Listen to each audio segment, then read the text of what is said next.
Hello. Welcome in. Y'all, thank you so much for hanging out with us tonight. I am Stephanie, and that is Brad, and you have arrived at Steel City MTG. We play limited here. We are big fans of the idea that you get the most fun out of opening these physical booster packs if you play games with them, and you do not need a whole box and 8 people in order to do that. You just need one buddy and a handful of packs, and you can have a whole lot of fun. So tonight, we are going to be playing some 1v1 sealed with these booster packs. We're going to rip packs, build decks, and play a best of 3 match live on camera for you all this evening. And we wouldn't be able to do that because these cost money. These actually cost a fair amount of money. We would not be able to do these without our great sponsors. Y'all, if we are sponsored by Manapool, Nerd Gear, and Gerudo. We recommend that you buy all of your Magic cards on the internet on Manapool. So if your local game store doesn't have what you're looking for, I'm sure Manapool does. So they have the best optimizer in their class for if you add like a bunch of stuff to your cart all at once. They've got really great support, and their card selection is absolutely insane. I think I saw that they hit 30 million cards, and that's just Magic today. So that's a huge milestone. And I think this time last year, they were like not even half that. So like tons of people are selling on their website. Tons of people are buying on their website. They actually hit 30 million over the weekend, dipped back down to 28 million, and then went back up to 30 million today. So just to give you an idea of the flow through that website, it's substantial. Check them out. We are also sponsored by Nerd Gear. That's our favorite place to buy trading card game accessories on the internet. All kinds of fun novelty dice. They've got the Commander Essentials kit. They've got the Playmat Sanctuary. They've got playmats themselves. We got these made there. These are their shiny playmats. All kinds of wonderful things at Nerd Gear. And then also we are sponsored by Gerudo. Gerudo is your one-stop shop, free to use trading card game community hub here on the internet. So if you have not already made a Gerudo account, definitely do that. That's the interface that that's the gameplay portal that we are using tonight. So if you're interested in checking that out, definitely do so. It's free. All right, friends. Timespiral Remastered came out in March, I think, of 2021. Did I get that right? It was like Q1, Q2 of 2021, I believe it was. It sounds right to me. Yeah. Yeah. So Brad and I weren't crazily into limited at this point. At this point, we were just like, because we were coming off of the pandemic or still in the, depending on who you ask, right? And so we were just doing a lot of Commander. We weren't really getting together with people, or we weren't really in the habit of getting together with people or going to our local game store quite as often as we were like 2 years prior, perhaps. So we didn't play a lot of this set, and I really feel like we missed out on it. Andy, hi, thanks for the first time chat. Hey. Yes. Andy, this absolutely does. It is great to see you in chat. I'm so glad that you're here.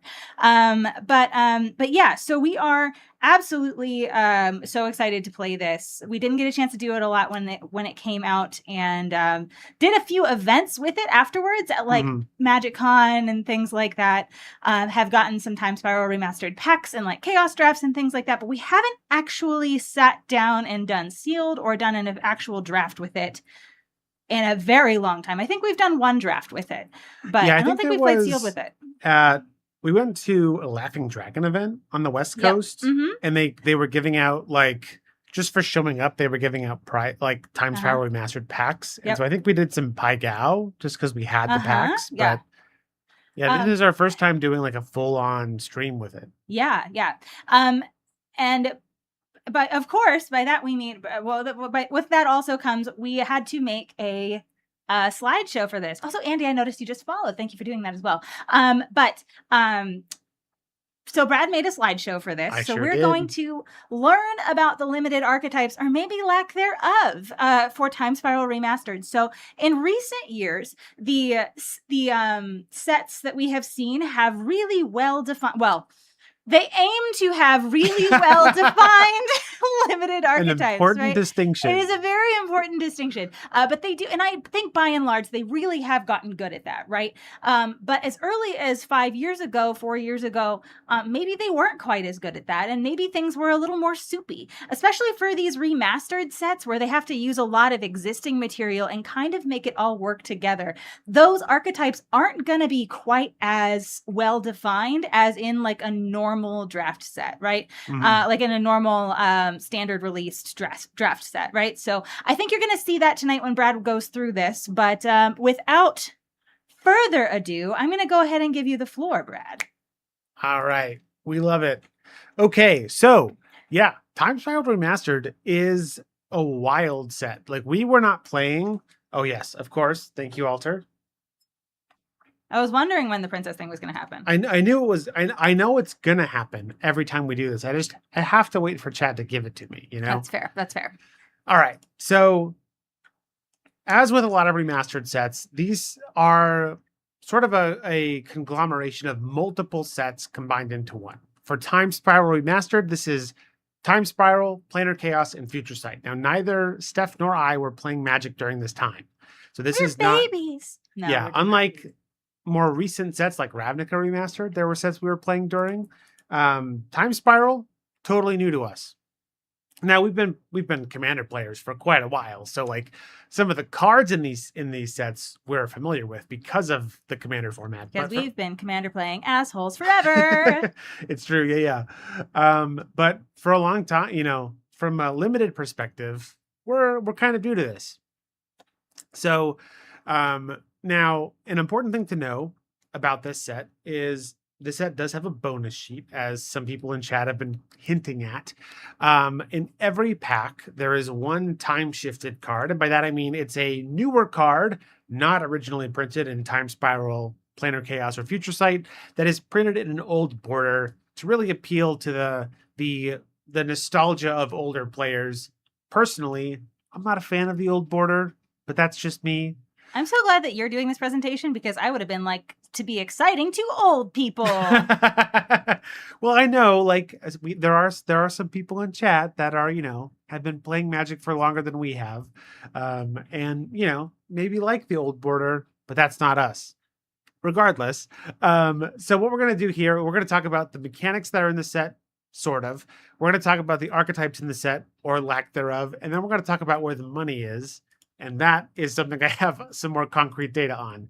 So, the first thing to know.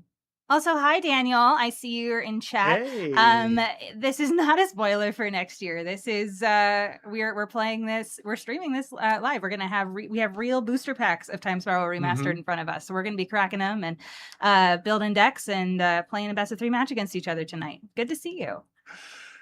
All right. So, let's go to the next slide. This is normally where the part of the presentation where we talk about the mechanics of the set, but there are quite a few. There are many. As you can see, this isn't even all of them that you can see on the screen here. This is just the ones that show up the most among the cards.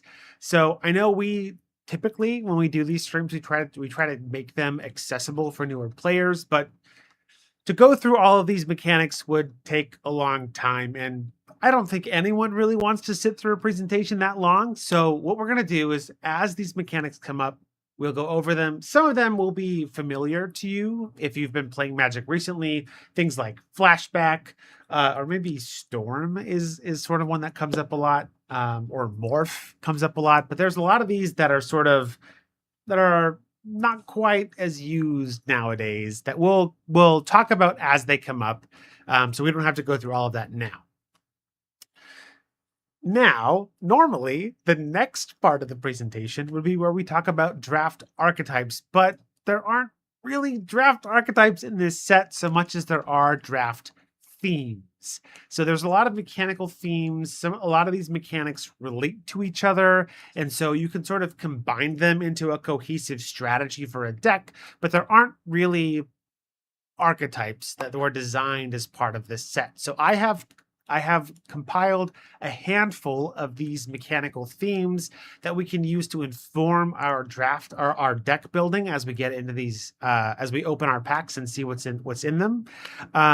But there aren't really hard and fast archetypes, which, if you know me, as someone who thrives with structure and instructions, this is going to be a little bit of a challenge for me. But don't let that dissuade you from voting for me in Jambling. But this is where I thrive. I'll figure it out. For you, chat, I'll figure it out. All right. So first on our list of themes is the ever popular slivers. Now, slivers are a creature type that the really only uniting mechanic between them is that slivers have abilities that buff all slivers. Now, some newer versions of slivers will buff only slivers you control, but this is Timespiral Remastered. We're going back in time. These slivers buff every sliver, including the ones that your opponents control.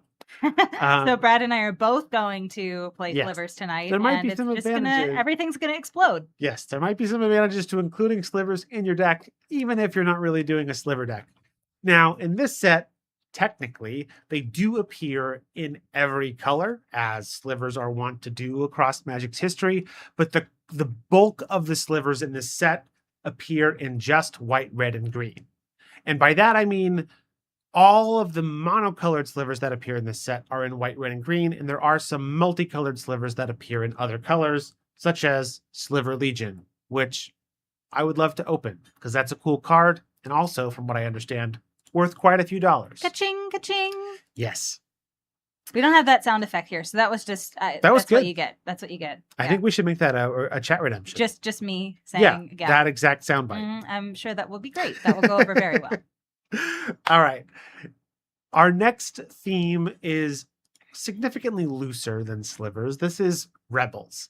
Now, this is a very loose theme that's basically held together with a handful of evasive creatures and then cards like Amru Scout here. There's one in white, that's Amru Scout, and one in black that are cards that have an activated ability that let you search your library for a rebel to put in and to put it onto the battlefield. And rebels, generally speaking, have have loose themes of evasion, but it's not a particularly strong mechanic. But if you open one of these mercenary tutors, it might be worth it to include other mercenaries in your deck simply for the card advantage. So just a thing to keep in mind. Our next mechanical theme is sort of a split theme. It's between saprolings and spore counters. So there's a handful of creatures in the set. They're mostly fungi, but they have this ability where they get a spore counter on each of your upkeeps. And then they will have one or more activated abilities that let you remove spore counters to get some effect.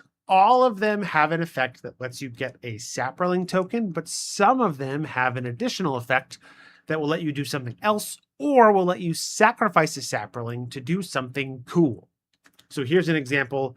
Phalid Shell Dweller is an example of one of the simpler versions of this creature that just gets a spore counter every upkeep, and then you can make a saproling. Our next theme is a discard theme. So there are multiple ways within this set to discard cards. And one of the primary ways that you can take advantage of this is with Madness. So Madness is a mechanic. If you started playing recently, perhaps with the Spider-Man set, you might be familiar with Mayhem, which is a mechanic that lets you cast a card from your graveyard if you discard it at this turn. Madness is very similar, but I guess more restrictive in some ways, more freeing in other ways. But basically, when you discard a card and exactly at the time you discard it, you can cast that card for its Madness cost. Now, one of the more interesting facets of Timespiral Remastered is Spell Shapers. And this is a really cool creature type, all of which have an activated ability that lets you discard a card to get some cool effect. And almost all of these effects mimic another spell printed in Magic's history. So it's basically the flavor of Spell Shapers is they take whatever card you have in your hand and they shape it into a different spell from Magic's history. It's very cool. But there are also, there's a plethora of loot effects that will let you draw a card, then discard a card so you can pay for Madness. So discarding cards is definitely a theme to keep an eye out for. Next on our list is there are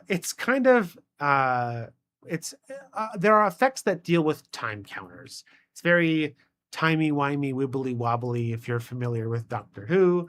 But there's a handful of mechanics that deal with time counters. Mostly it's going to be Suspend is an ability that lets you pay a reduced mana cost and you exile a card from your hand with some number of time counters, and then every upkeep you remove a time counter. When it has no time counters, you get to cast it for free. The other mechanic that deals with this is Vanishing, which is you cast a spell, a permanent spell, and then it enters with some number of time counters. Every upkeep you remove a time counter, and when it has no time counters, you sacrifice it. So in both cases, you're paying a reduced rate for a more expensive card, with the caveat that you're either waiting a certain amount of time before you get it, or you only get it for a certain amount of time. And then there are some cards in the set, like Joyra's Time Bug, that let you either add or remove time counters from permanents or suspended cards. So you can make your opponent's suspended cards take longer to cast, your suspended cards take less time to cast, your permanents with Vanishing stick around longer, or your opponent's permanents with Vanishing go away sooner. So it's a very interesting way to engage with the turn count in the game.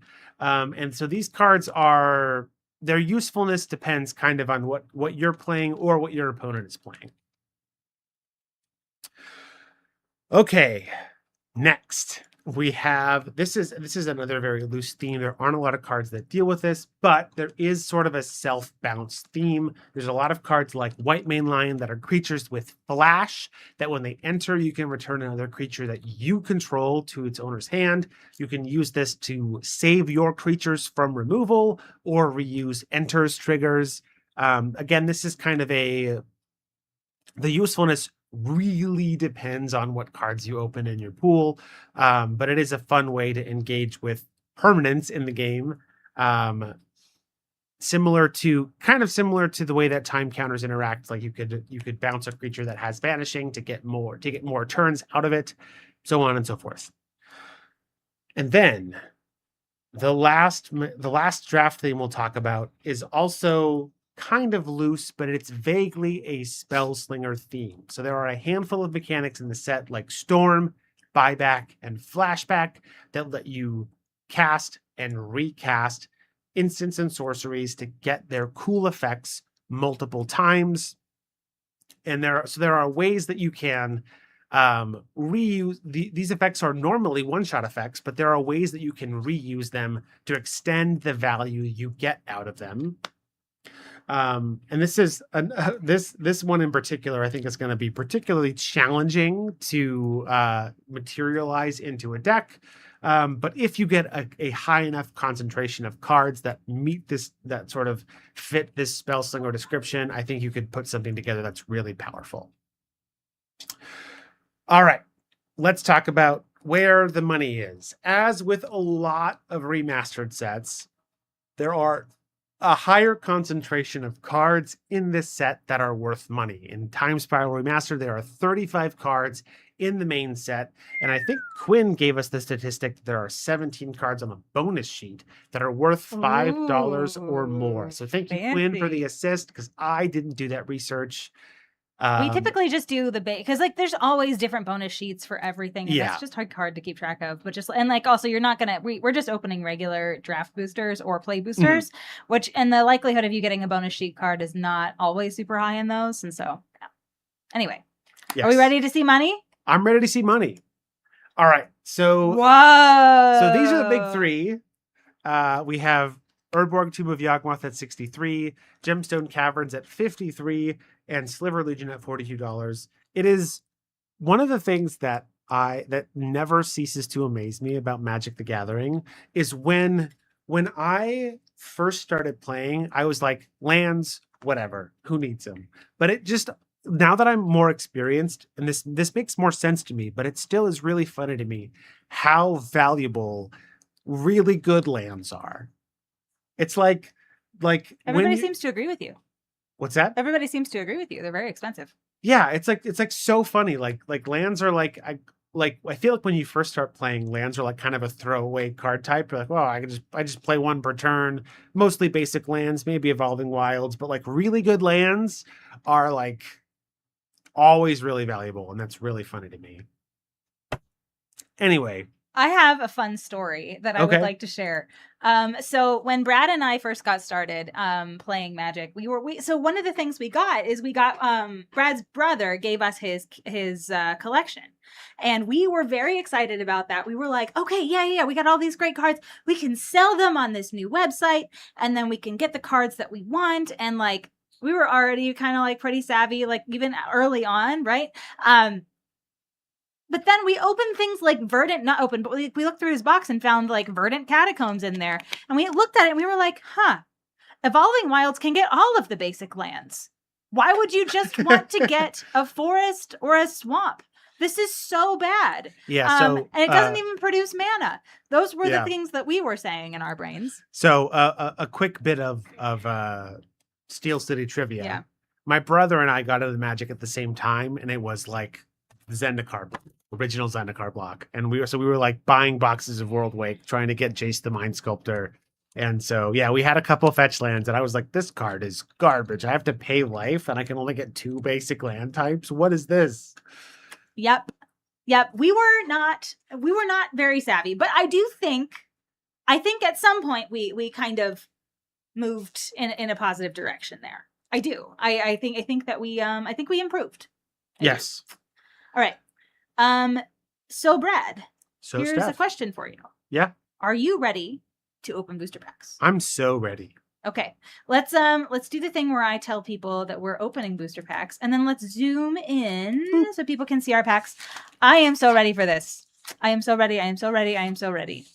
It has been a long time since I've opened a Timespiral Remastered booster pack. Mm-hmm. I think we acquired these from a face-to-face games event that we went to a few months ago at this point. Whenever we go up there, they tend to treat us really well and give us so they don't pay us dollars to go up there, but they do give us like a ton of tickets on the prize wall. And so we just kind of like put our heads together and decide which things we want and walked away with the stack of Timespiral Remastered. Yeah, I feel like pretty good. Whenever we go up there, if there's like a remastered set or like some kind of special draft set, we like make sure to get 12 packs of that so we can do one of these streams. So Alex wants to savor the opening of these packs and has thus chosen to make it difficult for you by redeeming finger tentacles. Okay, Alex. And also for me, I was getting a little haughty about coming. that. I was like, you know what? I am not going to struggle, and Brad is going to struggle. But no, of course not. Of course not. Brad is going to struggle, and I am going to struggle. There will just be a lot of struggling here, which is what Alex likes. Alex likes when we struggle. This is all going perfectly according to his plan. Wow. Opening booster packs with these on is my favorite thing ever. Well, hey, so this is a little unrelated, but Slargoth, we're gonna be in Toronto again at the end of the month. We are. Yeah. So actually, we're gonna be in Toronto. Y'all aren't gonna be able to get rid of us this year. At the end of June, there is at the end of July, not end of June. My gosh, end of July. There is a 2-day Toronto event. Oh, I'm squidified. Oh gosh, of course I'm squidified. But there's a 2-day event in Toronto at the Monte Casino. So if you go to F2F Tour, like F, the number 2ftour.com, Face to Face should have their tour information on there, and the event information for that Toronto show should be on there. And then, so we're going to be at that show. And then, spoiler alert, we're also going to be at the Winnipeg show the following weekend, which is going to be great. And then you'll notice, if you keep scrolling down, there's a Command Fest on there for August, and we're also going to be there. So, y'all aren't going to be able to get rid of us. If you live in the Greater Toronto area, you're going to just be so sick of us. We may as well move up there for like 2 months at this point. Right. But yeah. So anyway, we will be there. All right, let's open packs. All right. What do we got? Sarcomite Mirror? I thought you were saying Sarkon at first. I was like, that's not Timespiral. He could be. Yes, Danielle Poutine. Whenever we go, Mr. Bevers really loves to take us to not Costco poutine is not the best that Canada has to offer. We understand that, but it is probably the best per price point that Canada has to offer. It is very good, and you get so much for like not a lot of money. And so it's like a little ritual of ours. We go to Costco and get some poutine whenever we're up there. It's very nice. Two-headed sliver. We got menacing slivers. Ooh, we got poisonous slivers. Oh wow! Am I just in easy mode? I don't know. Maybe I'm making easy mode for you. I'll just play one sliver and get all the benefits of your entire deck. A squid hat plus stuff just fits. Yeah. Is that how that works? Is that how that works? So maybe this is just a part of me now. This is so relating to slivers. Mm-hmm. And maybe this is just a facet of the longer you engage with Magic, the more you identify with older Magic cards. But I get on some level why Wizards doesn't design cards like this anymore, but I kind of miss cards with downsides. Yep, I do too. Like cards that you have to very specifically build around, and if things don't go the way you expected, you're kind of screwed. I was so excited in Secrets of Strixhaven, Tragedy Feaster? Yeah. That's like, if you don't gain life on your turn, you have to sacrifice a permanent. I was like, that's so cool. It has a downside. So the idea of slivers like buffing your opponent's slivers as well as like, yep, so it's nice. Great. It's great. So we have Andy says we're making a mental note that Brad has a Dreamstalker, which is the other half of the Reality Acid deck. So if you really want to ruin my day and be a really fun opponent to play against, one of my earliest experiences with Commander was an opponent playing a Brago King Eternal deck with Reality Acid. And oh my lord, that was one of the worst experiences I've ever had playing Magic. Vanilla 3/1 with a relevant creature type. We love it. We love 2-drop 3/1 do nothings. The relevant creature type is Rebel. The relevant, yeah, it's a cat Rebel. I know you might think it's cat, but in Timespiral Remastered, it's Rebel. Primal Vigor's another one with a downside. Yes, I agree, Saritha. I agree. Oh, yeah. Largoth, do we like ketchup or all-dressed chips? So we've had both. I like all-dressed way more than I like the ketchup chips, but I do like the ketchup chips. One of the best chips that we have these, our favorite chips to get in Canada are chips that you can get in the United States. They're just not nearly as prevalent. It's the Miss Vicky's spicy dill pickle chips. They are insane. Yeah, so like... you can get them in the United States, but they're hard to find. Before Trump's second term, when Canadians were still tempted to come into the States, we had Mr. Bevers, and they came and visited for a weekend, and he brought a collection of Canadian chips, and one of them was spicy dill pickle chips, and it ruined me forever. It's the best chip. It is the best. It is the best chip I've ever had. We are taking forever to open this pack. Let's get through it here. So I have Tendrils of Corruption, which I love. We love some tendies. Mana Tithe. I'm about to play the Rebel deck and counter your spells, and you're going to be like, excuse me, how dare? But I got Pongify. Yeah, not if I counter it. Crook Claw Transmuter. It's a bird wizard. These tentacles are exactly as useful as I'm sure it looks like they are.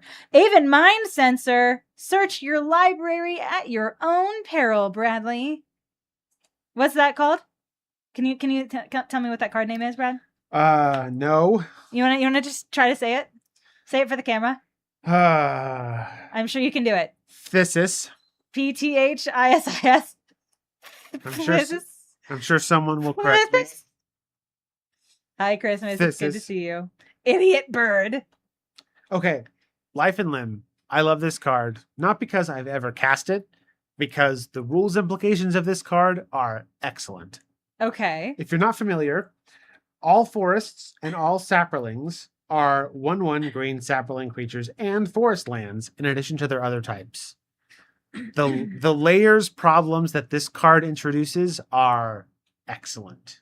Yes. Fire Makavu. It's just really, Brad loves it because it gives him an opportunity to show everybody how smart he is. Rebuff the Wicked. This is a pricey card. This is like $7 or something. Yeah. Nice. Yeah. Reiterate. Reiterate. So in case you say something that I need to repeat. And then I have Paradoxical Outcome as my bonus sheet card. What is your bonus sheet card? / what are your... Gurmag Anger. Oh, the big mouth fish. Yeah. I like that. When it comes to layers in a non-competitive setting, you just believe whatever the person casting it says. You ain't got time for all that. Oh, gosh.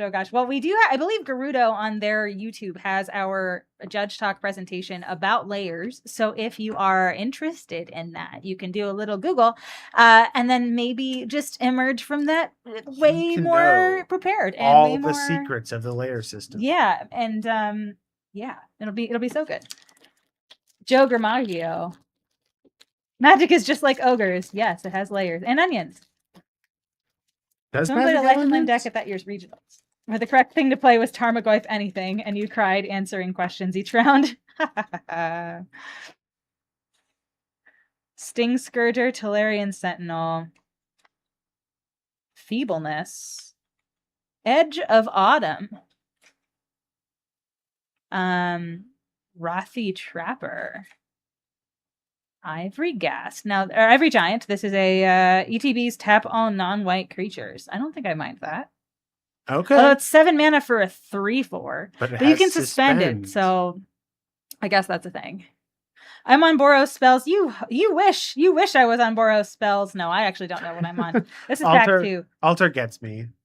Yeah, this card gives people headaches, and that's why I like it. Yep. Any card that gives me the opportunity to show people how smart I am is a good card. Benelish Cavalry. We've got flanking. We love that. Andy, there's a flanking card for you. Gaia's Anthem, just nice, clean, +1/+1. Fun fact, that card got downshifted. Was a rare before. Oh, okay. Cautery Sliver. This says this gives cool ability. So this says all slivers have pay 1, sack this permanent. This permanent deals 1 damage to any target. And then all slivers have pay 1, sacrifice this permanent, prevent the next 1 damage that would be dealt to target player, planeswalker, or sliver creature this turn. So it's a little versatile, I guess. It can swap damages around. Storm Entity. There's another Boros spells thing. Scott Johnny. Hello, Pascal Maynard. Oh, special. man. Yes, here's another card that causes all kinds of rules headaches. Yixla Jailer is a 2-mana zombie wizard. It says creature or cards in graveyards lose all abilities. Oh. How exciting. That has never caused any problems. Not ever. I have Draw New Lich Lord here as my rare. Oh, that is such a cool card. It's a great card. So if damage would be dealt to Draw New Lich Lord, sacrifice that many permanents instead. So there's that downside that we were talking about. And then you can tap it to give target instant or sorcery card in your graveyard flashback until the end of the turn. And the flashback cost is equal to its mana cost for a 5 mana 3/3. For people that might be less familiar with Magic's history, cards with the word Lich in their name typically have huge upsides and huge downsides. And so that's sort of where Draw New gets this. If it's dealt damage, you sacrifice that many permanents. There are other cards that are Lich themed that have similar downsides, and it's very cool. Yep. I have Relentless Rats as my bonus sheet card. What do you got as your rare in there, Brad? My rare is Angel's Grace. Okay. That's a fun one. And then my bonus card is Field of Ruins. Field of Ruins. Okay. Very nice. And I have a Saproling token. I'm ready to make Saprolings. I have a Metallic Sliver token, and I feel like that's something that will be very helpful. Maybe. I also have an Assembly Worker token, which I love. Oh, wow. The Sliversmith. You may not know this, but we have a little, it's not little. We have a substantially sized token tray. But it's like one of those that has the alphabetical, like ABC, which is what alphabetical is, in case you didn't know. But like that. I just realized anyway. I am super functional today. But we have a big tray. Where all of the tokens are sorted alphabetically, and everything that we open, we go through, and if we don't have at least 2 copies of that token, 4 copies of that token, because there's 2 of us that need 2 copies. Yeah, exactly. So, well, explain mechanics, explain the alphabet instead. Listen, Andy, I know what I'm good at. Okay, I understand my skills and my limitations. I feel like that should be celebrated. Also, relating to our token tray, there is 1 letter in the alphabet that has an overwhelming number of tokens more than any other letter in the alphabet. Is it S? If you could name what it is, I will give you a bunch of bonus points. Is it S? It is S. I know that just from sorting Magic cards. There's a crap ton of things that start with S in Magic. So the catch is spirits. There's 1/1 colorless spirits, 1/1 white spirits, 1/1 white and black spirits. There's red spirits and blue spirits. There's green. There's like so many different kinds of spirits. And then Dragonstorm happened, and then there was 1/1 and 2/2s and 3/3s. Yeah. From Anafenza. Mm-hmm. Ah. It's just like there are so many spirits. Yeah. Anyway, in soldiers, yes, exactly. All right, this is pack 3. All right, snap back to reality. Whoop, there goes gravity. Mom spaghetti. Ooh. Piracy charm. Battering sliver's nice. Kavu Primarch. What if we both just play sliver decks and it's just chaos? I would not like that. Elementals of Affair number 2, yeah. Mana Tithe, again, I'm just going to counter all your spells with Mana Tithe, and I'm just going to, like, snicker my way to the bank. Don't like that. Either that or I'll just play the green larges. That's not an archetype, but that's always an archetype in my heart. Hey, I have a Blade of the Sixth Pride. Dreamscape Artist. Ooh, that's a cool card. Spell Shaper. Chromatic Star. Tron Staple. Mm-hmm. Dusk Rider Peregrine. Delay. I got some mana fixing this here. Card it's weird, cool. though. What is that? Delay. It's 1 in a blue. Counter target spell. If this spell is countered this way, exile it with 3 time counters on it. Instead of putting it into its owner's graveyard, if it doesn't have suspend, it gains suspend. Oh, okay. It's like, you can do that. Just 3 turns from now. Return to Dust. I still play this in Commander. I think this is good. Yeah. Exile 2 an artifact and or enchantment, or 2 artifacts or 2 artifacts or 2 enchantments or whatever. If you cast this during your main phase for 4 mana. I think that's a great rate. It's pretty good. And it's flexible. You can do either or both, or yeah, it's or 2 of one and 2 of the other. Like, it's very flexible. You should think about this. This is oldie, but it's a goodie still. So Alter, there was a deck. I did not have the pleasure of playing against this deck, but Steph did. It was a commander deck that we encountered several years ago that was a Spell Shaper's deck. And Steph had a lot of Kenny deck? What's that? Wasn't it a Kenny deck? Like Kenny was at the helm? Yeah, I know it was 5 colors. Mm-hmm. I think Kenny was at the helm. Shapers. Yeah. But Steph had some positive things to say about it. It was so fun. Yeah. And I think they had Zerda as their companion. Oh, nice. Which was very cool. So anyway, if any of y'all have taste and ambition, that's what you need to build a Spell Shaper commander deck. So do that. Sedge Sliver. I got all slivers have this creature gets +1/+1 as long as you control a swamp, and all slivers have pay a black and regenerate this permanent. I've got Street Wraith. My first step into getting stuff with Urborg. Taste and ambition. What? I just need a Sun Forger. Of course I just need a Sun Forger. Yes, Bad at Gender. You heard Spell Shapers. We're opening a bunch of them over here. We're doing Timespiral Remastered tonight. It's good to see you. Temur Ascendancy is my bonus sheet. Ooh, I have a Mystic Sanctuary. Oh, yeah, you do. That's a fun one. Fine. All slivers are Sedge Troll. Yes, all slivers are Sedge Troll. I am free of tentacles. I am also free of tentacles. Well. I am also free of hat. I'm just also going to throw all of my cards because wow, I am really good at this. You can't see the mess that I just created, but just understand that it was substantial. That's a problem for post. That is a problem for later me. Yep. Mm-hmm. Okay. Where was I going to do? Okay. So, head off. Andy, related to Temur Ascendancy being great in the slivers deck.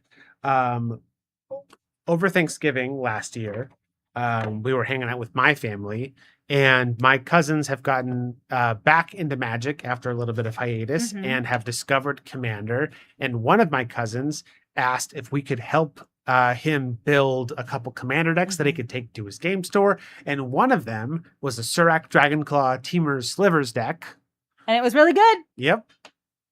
That I'm pretty confident had Temur Ascendancy in it. All right, let's crack some packs here.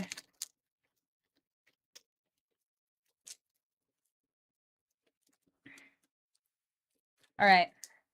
I've got Simian Spirit Guide off the start. All right. So we are tentacleless. So let's take advantage of this and try to move a little faster on these. We've been a little slow.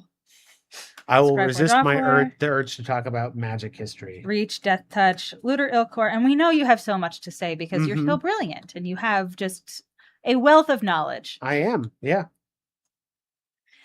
I am, and I do. I have like a little shelf on my desk, and like it's made of metal, so it's not like a solid sheet. It's like because it's kind of curved at the bottom, and my ring kind of caught underneath it, and so it pulled it out, and everything that was on the shelf just kind of went bloop. But bloop was a different way or different sound than it actually made. There has been a request for emotional support. We do need emotional support. You know what? I agree with you.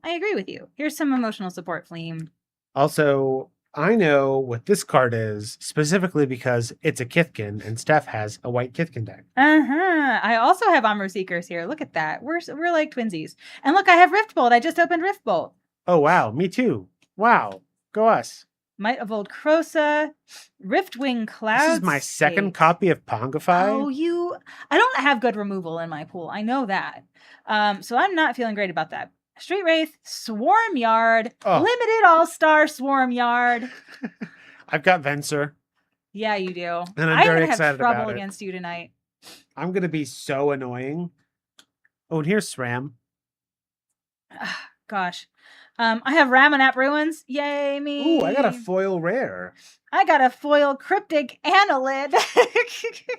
This is Angel of Salvation. It has Flash and Convoke. It's a 5/5 with flying. When it enters the battlefield, prevent the next 5 damage that will be dealt this turn to any number of targets divided as I choose. These last 2 packs had better be immaculate for me. Otherwise, I'm just going to move straight to the rollover and die step. Listen, after you 0-3'd me on Wednesday. I did 0-3 you on Wednesday, and it felt so good, but that's because you 0-3'd me the day before.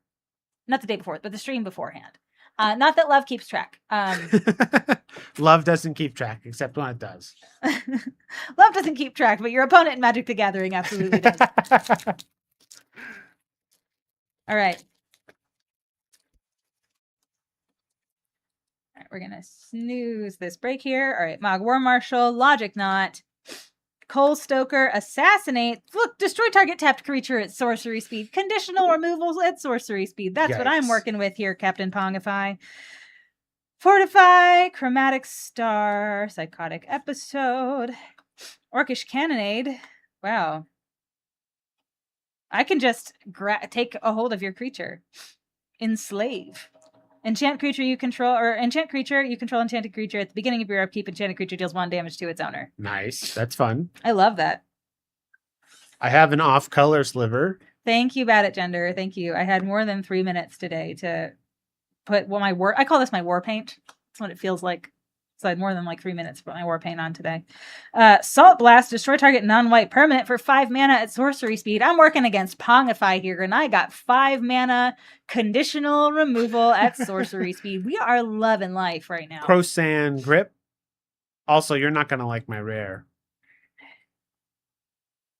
Yeah, Orcish Cannonade you're talking about? This one? It's a good drawback card. Yeah, 2 damage to any target and 3 damage to you and draw a card. 3 mana instant. It's a fine card. I don't know how much I like paying 3 mana for an Ouchie Shock, but it's fine. But you get to draw a card. You know what? Yeah. Angel of Salvation. Hey, look, I got one too, except mine's less cool. And I have Goblin Engineer. This is a good card. You ready for this, Steph? This is a very good card. Oh no, what'd you get? Damnation.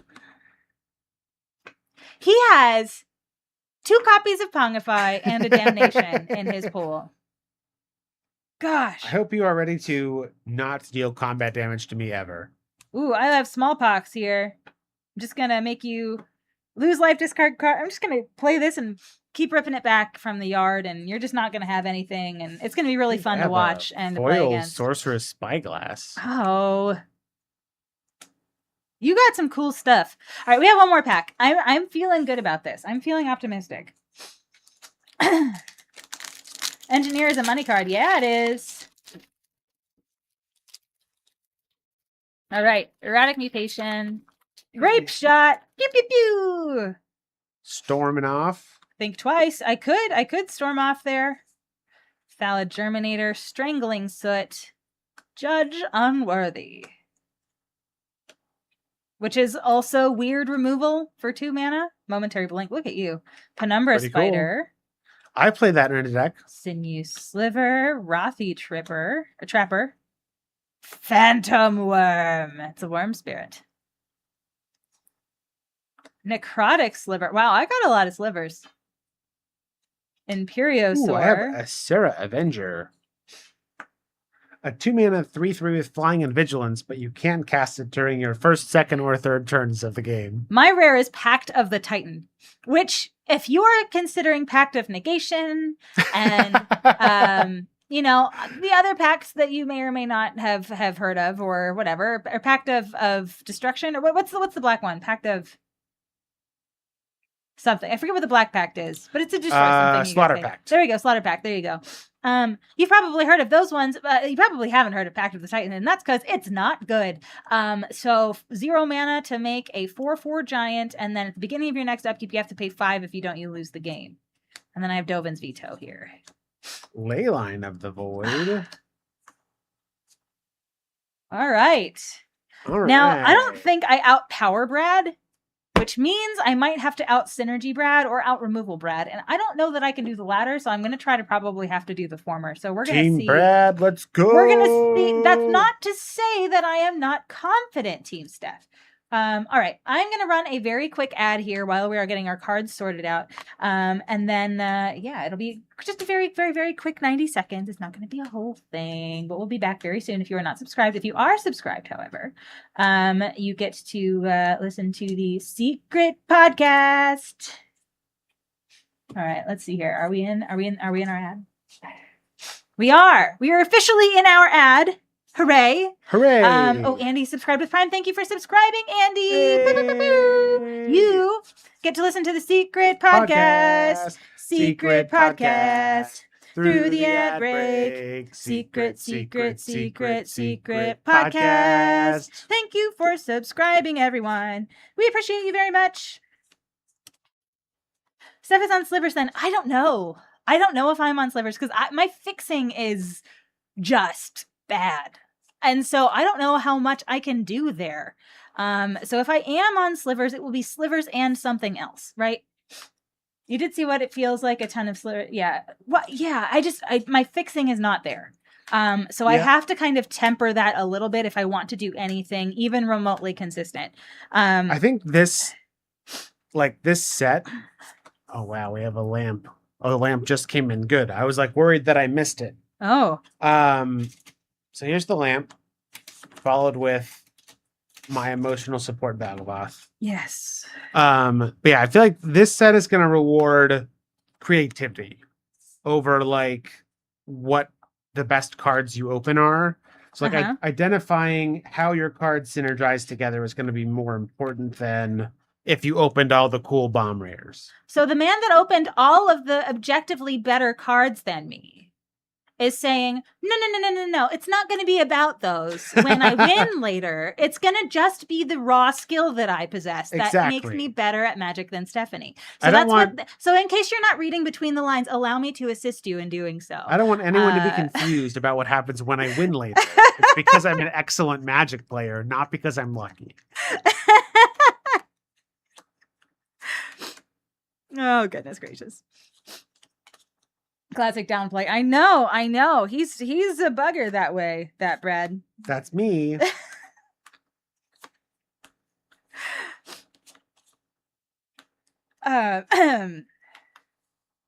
So yeah. What are you feeling like? Genuinely, what are you feeling like for your pool? I mean, the 2 copies of Pongify and the Damnation I opened are pretty tempting. Blue black control my brains out and I have to figure out if those colors can win the game. Oh, you don't need to worry about that. I can probably keep you at bay. I don't know that I have a ton of fixing. So that's going to be a big thing I have to figure out. I think I'm probably going to be limited to 2 colors. Chat, I really need you all. I need some help from you in this moment because I just keep seeing green monster after green monster after green monster land in this pile. And And I keep just ignoring all of the other colors because I keep seeing the big green monsters. So I need you to just remind me that there are other things that you can do in Magic besides play larges. So if you could just do that at opportune times throughout the stream, that would be nice. Modesty Steel, they call him. Nobody calls him that. You're right. You're right. Y'all, while we are sorting our Magic cards here, wanted to share with you all some goals that we have for this, because like we are so some goals that we have for this, and also some news about our schedule at the end of the month. Kid Called Magic, hello, thank you so much for the follow. It is great to meet you. I'm Stephanie. That's Brad. Thanks for hanging out with us tonight. We appreciate you being here. So we have some goals at the that's a great segue, because we're trying. So we are at 943 followers, 944 followers. I don't think that number on my 944. Now, thank you to Kid Called Magic, but we are trying to get to the 1K mark. We're close. We're closer than we thought we would ever be a year and a few months into this. And so if you wouldn't mind sharing with your friends, and or just making sure if you're watching, if you could just just press the follow button, that would be great. There's a lot of like doors that opens for us, weirdly, because brands and opportunities really like to see the K. It doesn't meaningfully change how we do things, but that is a goal of ours. And we'd love to hit that at some point. So, considered following if you have not already. And also, if you are following and you have friends that are not, perhaps let them know about this, and let them know that maybe we're not the worst people in the world to spend some time with on a Sunday or a Wednesday night. So there's that. And also, so last thing I want to say is we almost never take weeks off from this. We almost never take weeks off. We're like, if we're traveling on a weekend, we're leaving whatever we're doing early so that we can be back here on Sunday with you all.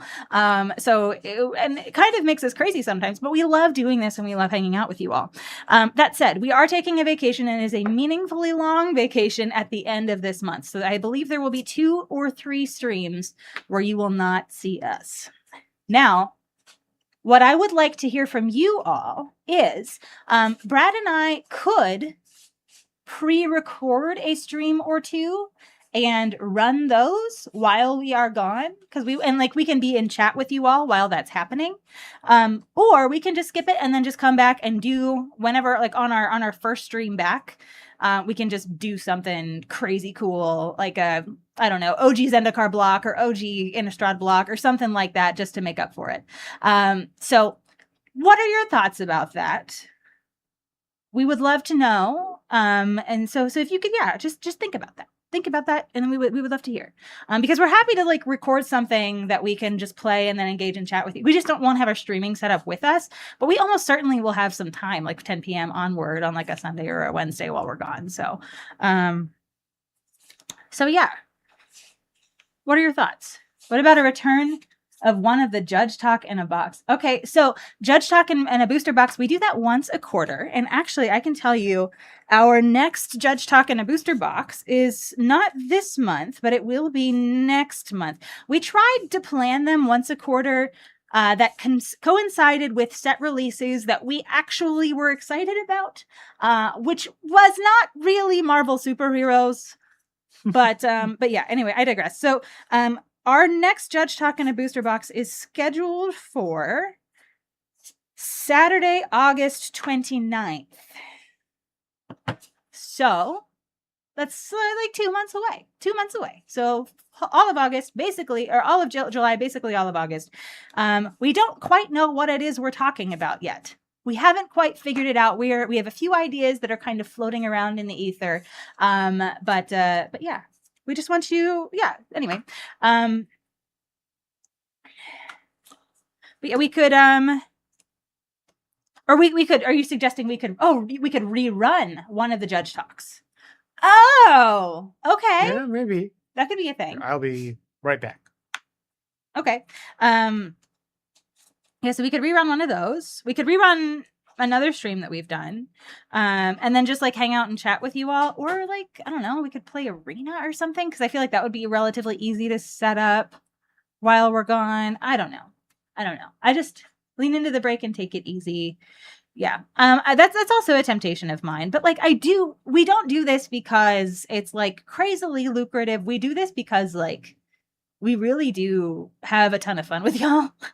And like our evenings at home are not like crazily interesting. Like we do a lot of like watching TV, or like Brad has been playing through like old school like Nintendo 64. I know I said old school Nintendo 64. My bones are breaking too. It's fine. We're crumbling to dust together. But he plays through like some like nostalgic video games and things like that sometimes, or like we like go out to dinner or something. Like it's not, we're not very interesting people. Okay, so this is the most interesting thing about us. So we really no, I'm just kidding. But we but all that to say, we do really, really, really like hanging out with y'all. So, so it is sad if and when we don't get to take the time and come back with something fun. Okay, okay. So I'm looking at our wall of fun things over there. I see Ultimate Masters over there. How would y'all feel about that? Maybe that's our comeback stream is Ultimate Masters. Alex, we can't do chaos. We have very neat blocks of 12. That would disrupt the system.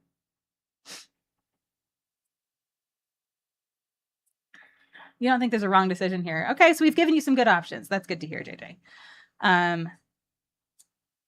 But yeah, I have some Ultimate Masters on our wall over there. There's almost nothing interesting about you. You are, however, delightful. Yes. You are delightful, Alter. Ultimate Masters would be sick. Yeah, okay. Let's visual aid this. Hold on.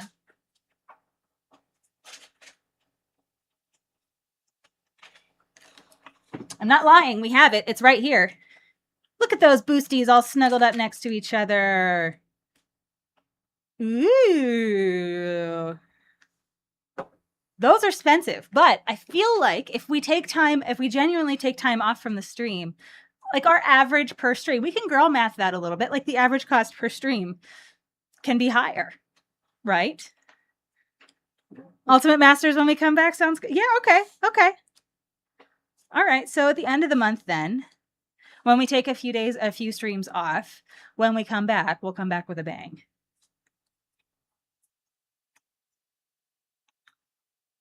Do you think that's a good idea, Brad? The doing Ultimate Masters when we come back? Sure. I feel like that would be wild. Ultimate Masters is an insane set. I think when that came out, hold on, when did this come out? Let me see what the publication date is on here. This was 2018. Pre-Panini Magic. I think at that point in time, we were still cracking boxes and trying to get, like, we were doing like the IRL gambling kind of thing with the like just trying to buy a bunch of boxes and trying to open cool rares and girl mathing it to make it seem like we made money even though we weren't selling cards. It was like not a good cycle. And we Ultimate Masters was a set that like had really high potential EV with the box toppers, because that was the first time we really had like extended art things. So the box toppers were extended art. Now what we know is extended art foils. And it was from a sheet of things that ranged from like this dorky ass land that you can animate into a creature to like hundreds of dollars of value on a card. And so people were like, and it was pretty like, the box topper gamble was crazy, and people were buying boxes like crazy for those box toppers. So we bought, I think, 2 boxes of this, and then they had like this was about the same time as I think like the Mythic editions that came out. Right, the ones that were like on Hasbro's website. Oh, and, yeah. It crashed and like the world ended for some people because they were really angry. Like, and that was like before the secret lair thing was a thing. I don't know. It was a whole thing. But we were doing a lot of buying Magic cards and speculating on value, and it was not a good relationship with the game. And I'm glad we're not there anymore. All right. Yeah, I feel like Mythic Edition was like kind of the precursor for Secret Lair. Yeah. And so like we were like, I don't want to say prepared for Secret Lair because Secret Lair kind of got out of control, but interacting with the Mythic Edition did sort of prepare us a little bit, at least. You have an uncut sheet because of that Mythic Edition? Yeah, it's because they messed up on a bunch of orders and didn't get it to the people that ordered it. And instead, for the inconvenience, they sent you an uncut sheet. Yeah, I remember that. It was like War of the Spark or something. Was it War of the Spark uncut sheet? I remember there were a lot of those floating around. So Brad, I think I don't think there's a way I get out of playing green monsters here. Yeah, I don't think there is. I think my black creatures are hot garbage. My only good removal's in black.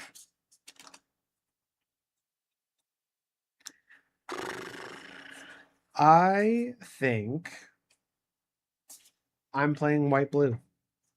Yeah? And I think that's unfortunate for you. Yeah? I really like white-blue, and I'm pretty good at it. I do feel like red-green monsters, Teamer, Ascendancy, Splash, maybe for some cool blue things, is probably what I'm doing here. Yeah. I don't have good fixing. So let me see. Edge of Autumn. I can sack a land and search for a basic. Do I have anything else that fixes? Oh, I have the Dreamscape Shaman in here. That's like nice. Harrow or something, I think, right? Hold on. Dreamscape Artist. Discard. So pay 3, tap it, discard a card, sack a land, search your library for up to 2 basic lands, put them on the battlefield, and shuffle your library. Yeah, so like that's like what we were talking about in the introduction. Or like I have here Green Seeker, which is you can pay green and tap it and discard a card to search your library for a basic land and put it on the battlefield or put it in your hand.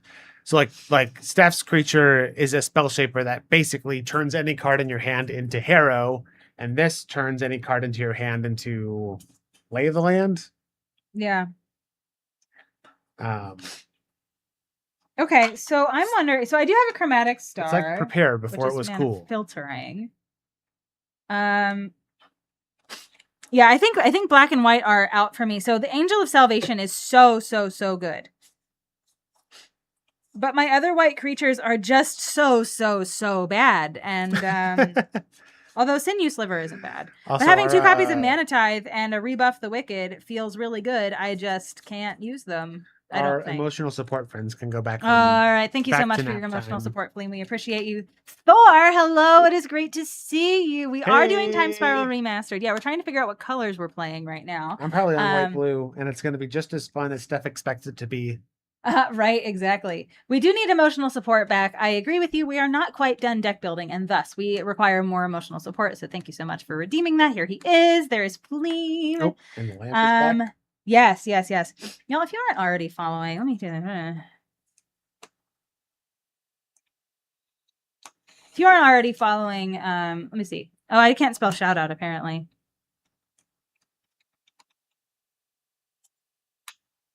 If you are not already following our good friend Thor in chat here, please do that.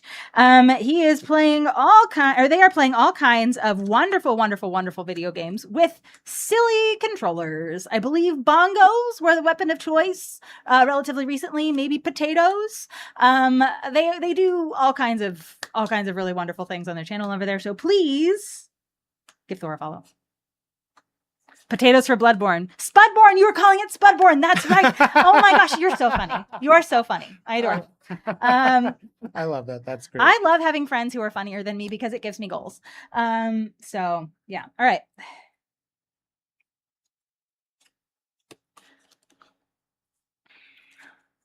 Spudborne sounds like a wild time. Please follow Thor.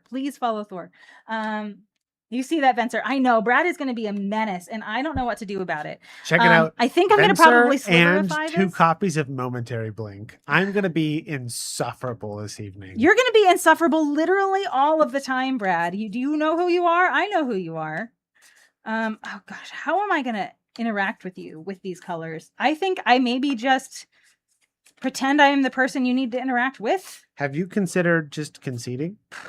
Brad, I wish that you would not be the way that you are. I am going to be super conceited at the beginning of this stream and just really set up my failure. And then you're going to get your butt handed to you by green 6/5s.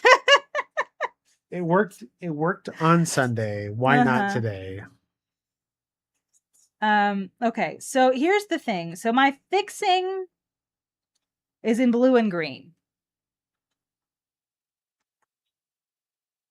My big monsters are in red and green, I guess, except for this Slipstream Serpent, but he can't attack unless defending player controls an island. And I try not to metagame whenever we're deck building. Like, I know Brad's playing blue-white because he told me, and I know he's probably going to have islands as a result, but I'm trying not to, like, make deck inclusions or exclusions based on what I can see or what I have heard from his game board. So I'm trying to really, in earnest, build as if I didn't know anything about his deck.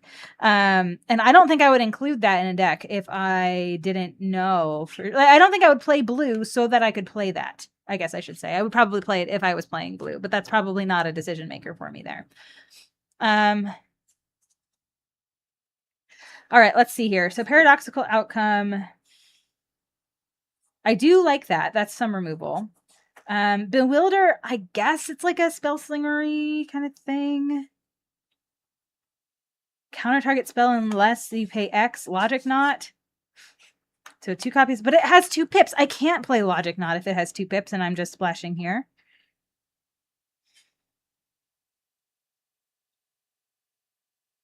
To reveal a non-land card. Gosh, I wish that just said give something -4, minus X -4 instead of like making that a variable. Okay, are there any creatures in here? I feel like I might want to play the Dreamscape Artist.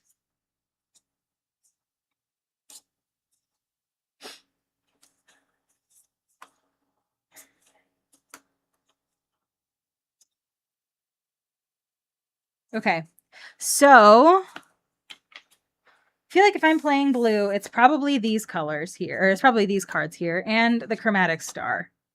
I don't have a ton of removals or instants and sorceries, but I have a Rift Bolt.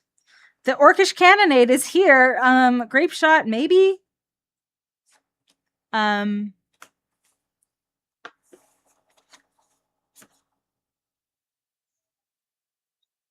of Old Krosa is probably fine, but I do think I need Edge of Autumn here. So we're gonna see. Yeah, I think the biggest challenge, I think, for me is like in a lot of modern limited set design, you're sort of expecting roughly 17 creatures, 6 non-creatures. And I'm trying to figure out if that holds to this older limited environment. Or like I'm also kind of trying to play a control deck. And so like understanding if I need as many creatures or if I can just explode all of Steph's all the time. I would prefer if you didn't explode all of mine all of the time. I have 4 slivers. It's not actually that many slivers.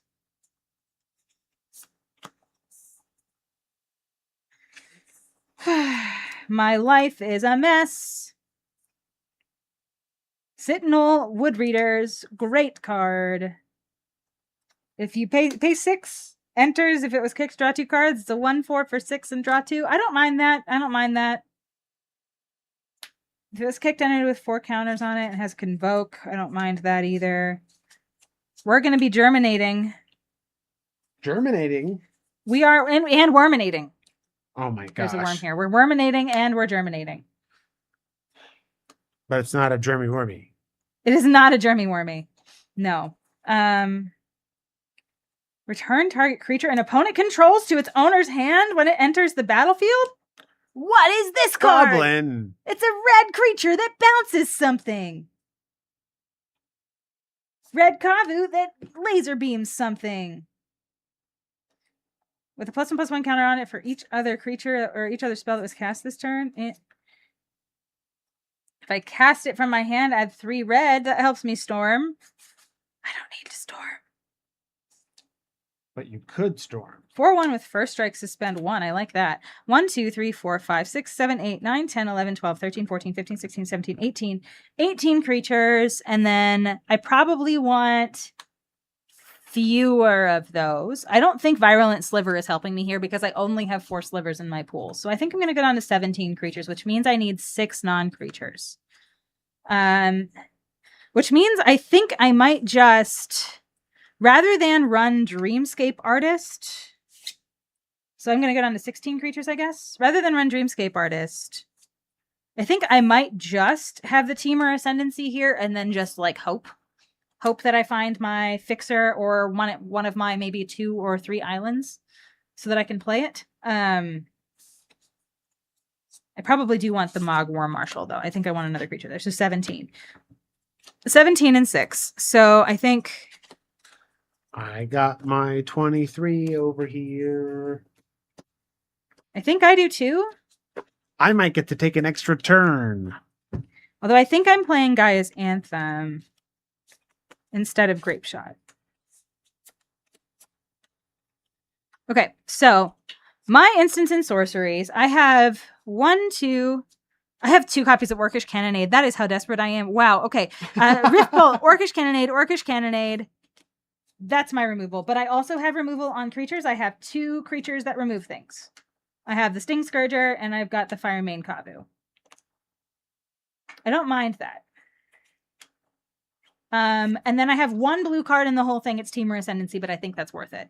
So 1, 2, 3, 4, 5, 6, 7, 8, 9, 10, 11, 12, 13, 14, 15, 16, 17, 18, 19, 20, 21, 22, 23.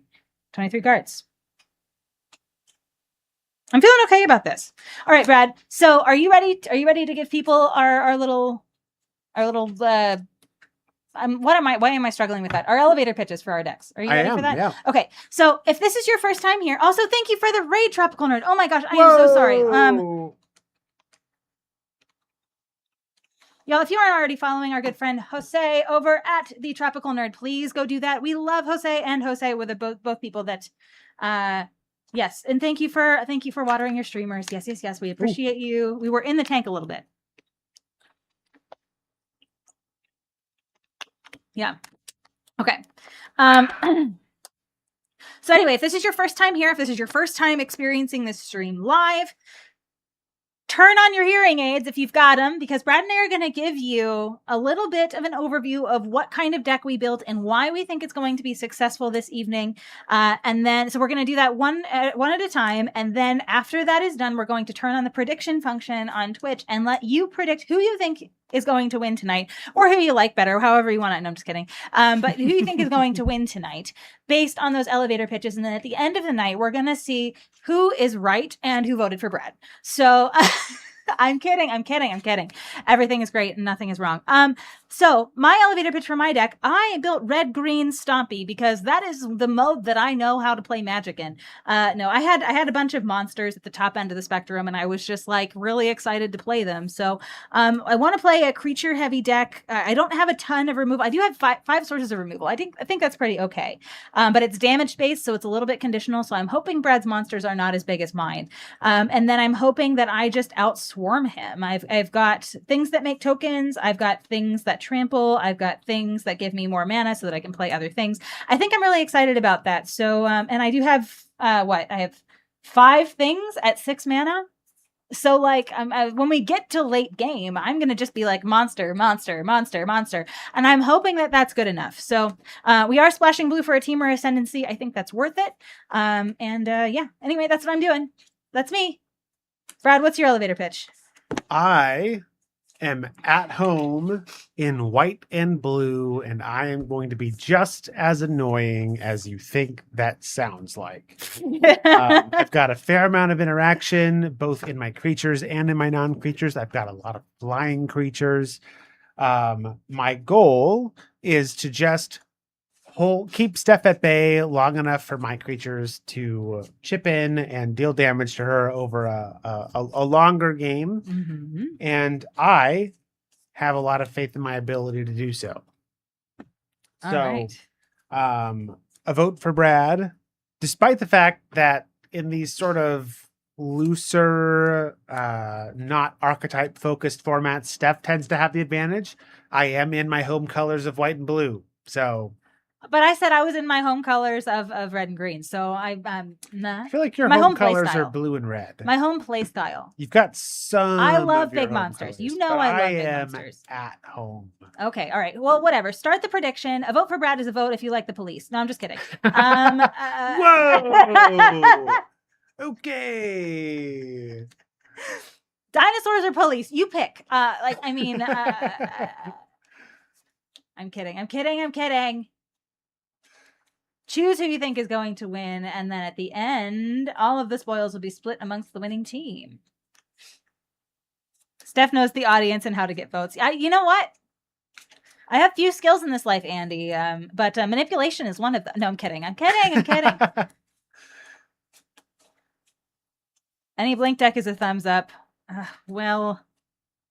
Yeah. Are you telling me you like blinky, stupid, do-nothing decks? Is that what you're telling me? Blinky, stupid, Blinky McStupids over there. That's what I'm playing against. Gosh, I gotta figure out my mana base. The fact that I got no fixing just is like, oh no. I mean, I did get fixing. Fairness, it was I had a copy of Terramorphic Expanse as my fixing. Right. So I feel like 2 colors is just the thing you're probably doing in this format. Yeah, I want to play that Temur Ascendancy. And I didn't want to have to put in another 2 or 3 cards in the off color or a chromatic star or something like that to make it more consistent. I think I'm just going to put the basics in and we're just going to hope, because it's just 1 card. I think reducing the load to 1 card is helpful. So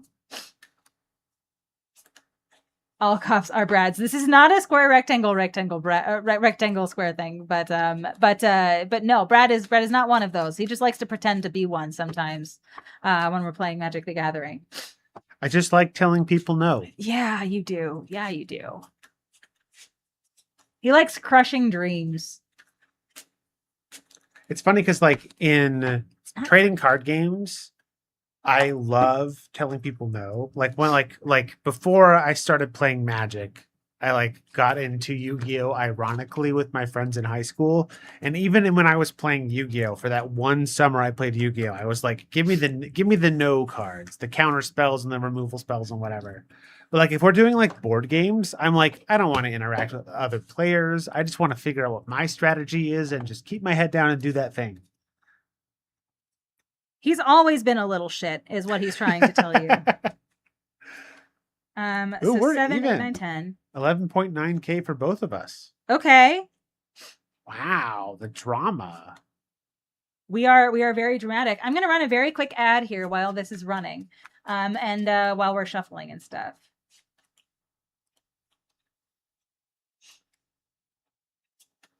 All right. While we're getting our basic lands together. Do you have any confessions that you would like to make to chat while we're in the secret podcast, Brad? Any true confessions of the Steel City Brad over there, Confessions of the Steel City Brad. I know I just spent several minutes talking about how much I like white and blue, but I'm really coming around to red, chat. I was taking stock of my commander decks, and a lot of the decks I've built recently are some form of red. You heard it here, folks. He's a poser. I'm a poser. Certified poser.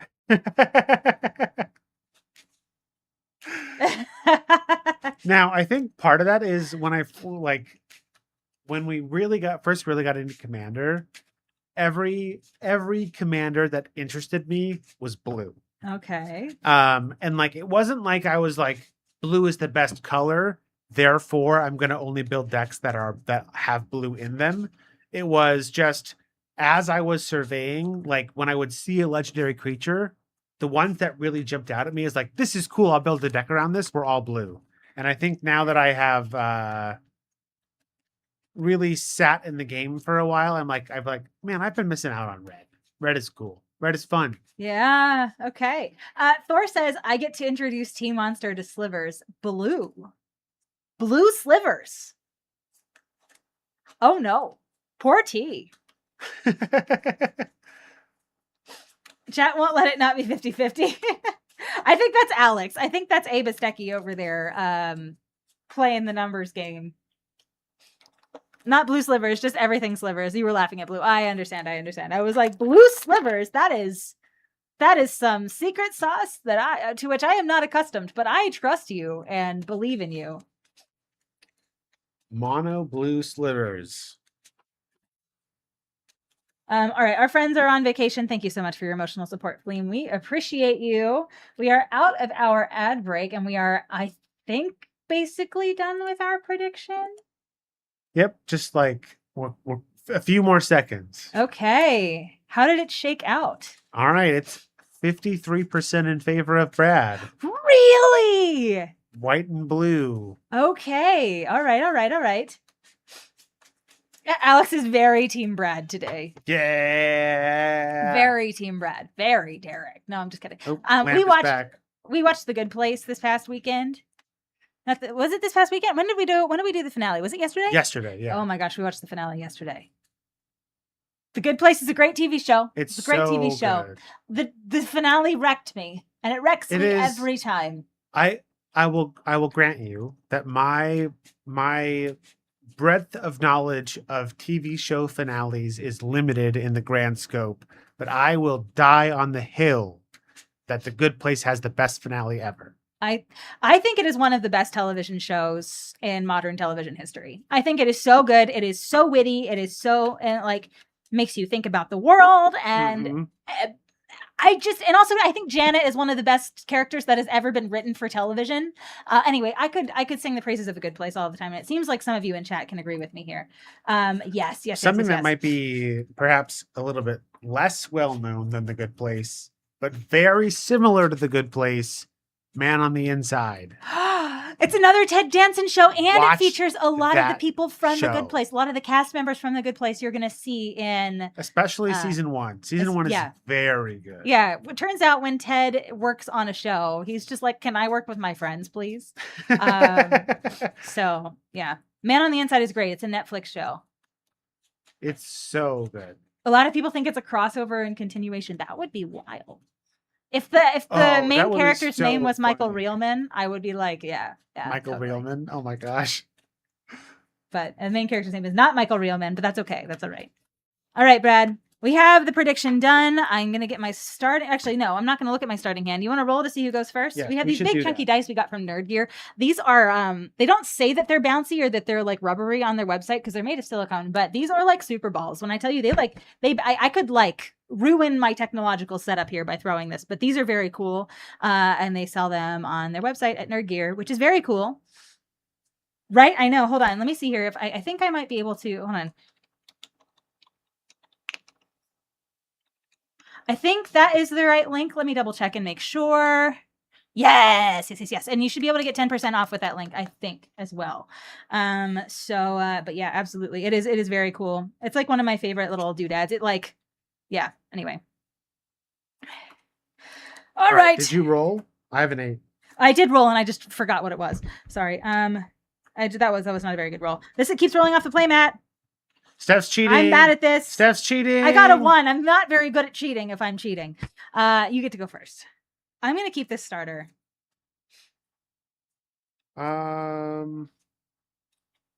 This is dangerous, but I'll try it. Ooh, I love that confidence. I'm going to flip us over to gameplay here because otherwise how will people know that we're playing games? All right. Good to go? Yes. Basic planes, pass the turn. When you successfully find a comedy ensemble and can put them together again, you win a lot of synergy if it's the right... Yeah, I agree. I agree with you, John. I agree. I'm going to play Mountain, and I will pass the turn. Draw. Oh, nice. We do have more emotional support, and I forgot about that. Hello, Fleem. Here you are. I'll give you an extra 3 minutes. Wish I had this in my opener, but I didn't, but it's okay. I am going to suspend Knights of Circe. So... we said we were going to talk about mechanics as they came up. Suspend is an action you can take when you have a card with suspend in your hand. You can pay its suspend cost and exile a card with a number of time counters on it equal to its suspend number. In this case, it is suspend 3. So I will exile it with 3 time counters. At the beginning of each of my upkeeps, I will take a time counter off. And when the last time counter is removed, I get to cast the spell for free. Notably, if it's a creature spell, it gains haste. Also, Knight of Circe is a 2/2 with flying and flanking. Flanking is an ability. When a creature without flanking blocks this creature, the blocking creature gets -1/-1. So, Healer's Hawks beware. The Knight of Circe. Very nice. I will pass the turn. I'm going to put a little thing on my deck to remind me. I'm going to draw. And I'm going to play... Ooh. I'm going to play a forest. I'm going to pay 2 mana to cast the Mog War Marshal. Oh. When this enters the battlefield or dies, I make a goblin token. I made a goblin token. Here we are. Nice. I will pass the turn. Okay, so Bad at Gender. To answer your question, so Bad at Gender asks, can you stifle someone suspending, foretelling, plotting a card?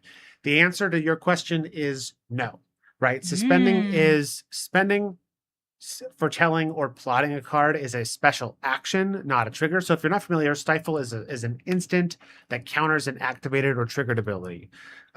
Notably, you cannot stifle the act of suspending a card, but when the last time counter is removed on a suspended card, there is a triggered ability that goes on the stack to let you when that triggered ability resolves, you get to cast the spell. If you stifle that triggered ability, I don't get to cast the spell, is the short version. So do with that information what you will. I just saw Saritha ask, have you watched the interview they did not that long ago? No, I didn't. I didn't watch it. If I should, I maybe should. If I haven't, I maybe should. Oh, this is. But thank you for the rules thing. Brad loves when you ask him questions that make him feel smart, by the way. So enjoy. You know what's better than a Knight of Circe? What? A second Knight of Circe. Have an original idea for once in your life, Brad. Pass to you. Okay, untap. Upkeep. I will echo the Mog War Marshal. What does that mean, Steph? At the beginning of my upkeep, if it came under my control since the beginning of my last upkeep, I sacrifice it unless I pay its echo cost. I've paid its echo cost. I'm going to draw. But this one also says when it enters or dies, I make a 1/1 goblin. I just want to be able to attack with both creatures that I have here because you don't have weird angels right now. I'm going to These are human knights, thank you. I'm going to pay 1. I'm going to suspend this Dirkwood Baloth. It's just a 5/5 that suspends for 5. And then I'm going to go ahead and get in for 2. I'll take 2. It's your turn. Did you miss your land drop? I did not. I played a land here. Oh, okay. I went second, Brad. We seem like the types who might already watch it, but if we don't, we should absolutely subscribe to Dropout and watch their stuff.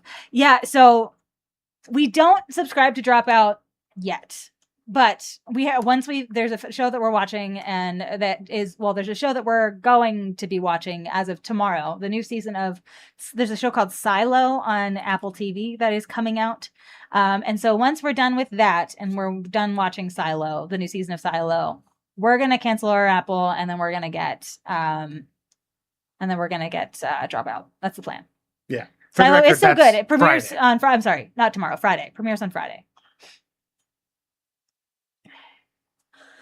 I'm just playing a plane so you can go, Steph. Oh, wow. Yep. Brad doesn't have a good starting hand, so I'm going to try to capitalize on it. I'm going to draw. I'm going to play an island. And I'm going to pay 4 mana to play this Imperiosaur. What's that mean? I can only spend mana produced by basic lands to cast this spell. It's a 4 mana 5/5. I'm going to attack you for 2, Brad. I'll take 2. Go ahead. All right, at your end step, I am going to cast the Crookclaw Transmuter. This is a 3/1 with flash and flying. And when it enters, I can switch target creature's power and toughness until end of turn. I'm going to switch your goblin token's power and toughness until end of turn. Good job, Brad. You did Nailed it. You did it. All right. Do you feel strong? I do. Good. I'm glad. Upkeep. I will remove the last time counter from my first Knight of Circe. I will cast it. It gains haste. Okay. Then I will draw for turn. I will play a land. I don't think they know how the game works most of the time, Andy. No, I'm just kidding. Dropout TV honestly does. That's next on my list. It really is for streaming services. Honestly, the way that Sam Reich is running that is like so smart. So smart. Yep. Like I didn't know a lot about it, but then I saw a video that they put out, that Sam put out, where he was like, "Listen, we're gonna change our pricing model where if you're already subscribed to Dropout, you can just keep paying the price that you want it, that you're already paying. But if you would like to pay us more money, you can, and that would be cool." And I was like, "That's great. That's so cool. I love that you're doing that." Yep. All right, I'm gonna pay 3. I'm gonna cast Griffin Guide. It's an aura. It enchants a creature. The enchanted creature gets +2/+2 and has flying. Also, when the enchanted creature dies, I create a 2/2 white griffin creature token with flying. I'm going to enchant my Knight of Circe. There's a 4/4 with flying. That's notably not as big as my 5/5. Yes. However, I'm going to attack you for 7 in the air. Okay. I don't like that. And you can attack with a suspended creature? Yes, because creatures with suspend, when you cast them via suspend, they enter with haste. So I take 7. You take 7. That's ouch. That's big ouch. I will pass the turn to you. I did not like that. But I'm also gonna hit. I can't speak. I'm gonna hit him for 7 though. Are you? So we're gonna 7 each other. Are you, Stephanie? I don't know. I'm gonna sure try to, Brad. Is that what you're going to do, Stephanie? I'm sure going to try to, Brad. This goes to 4.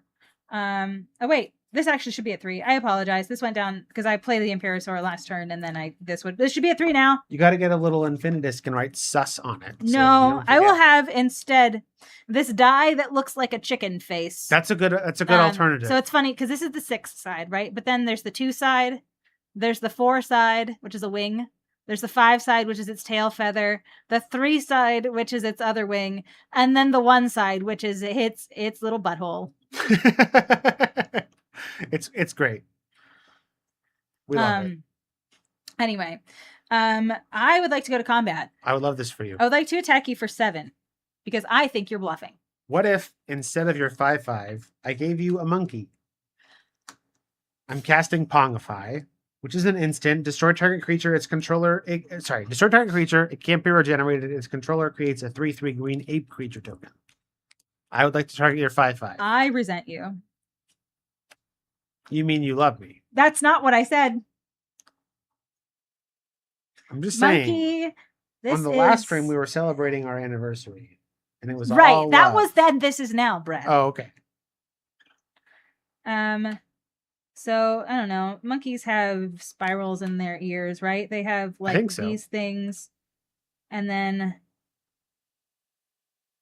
that's a pig. I don't know. How do monkeys' snouts look? And monkey snouts kind of look piggy. I don't think almost. Monkeys have snouts. They have like I don't know. They have noses, right? But they have. Oh, hold on. Let me see here. So we're gonna do. They have like. There we go. Perfect.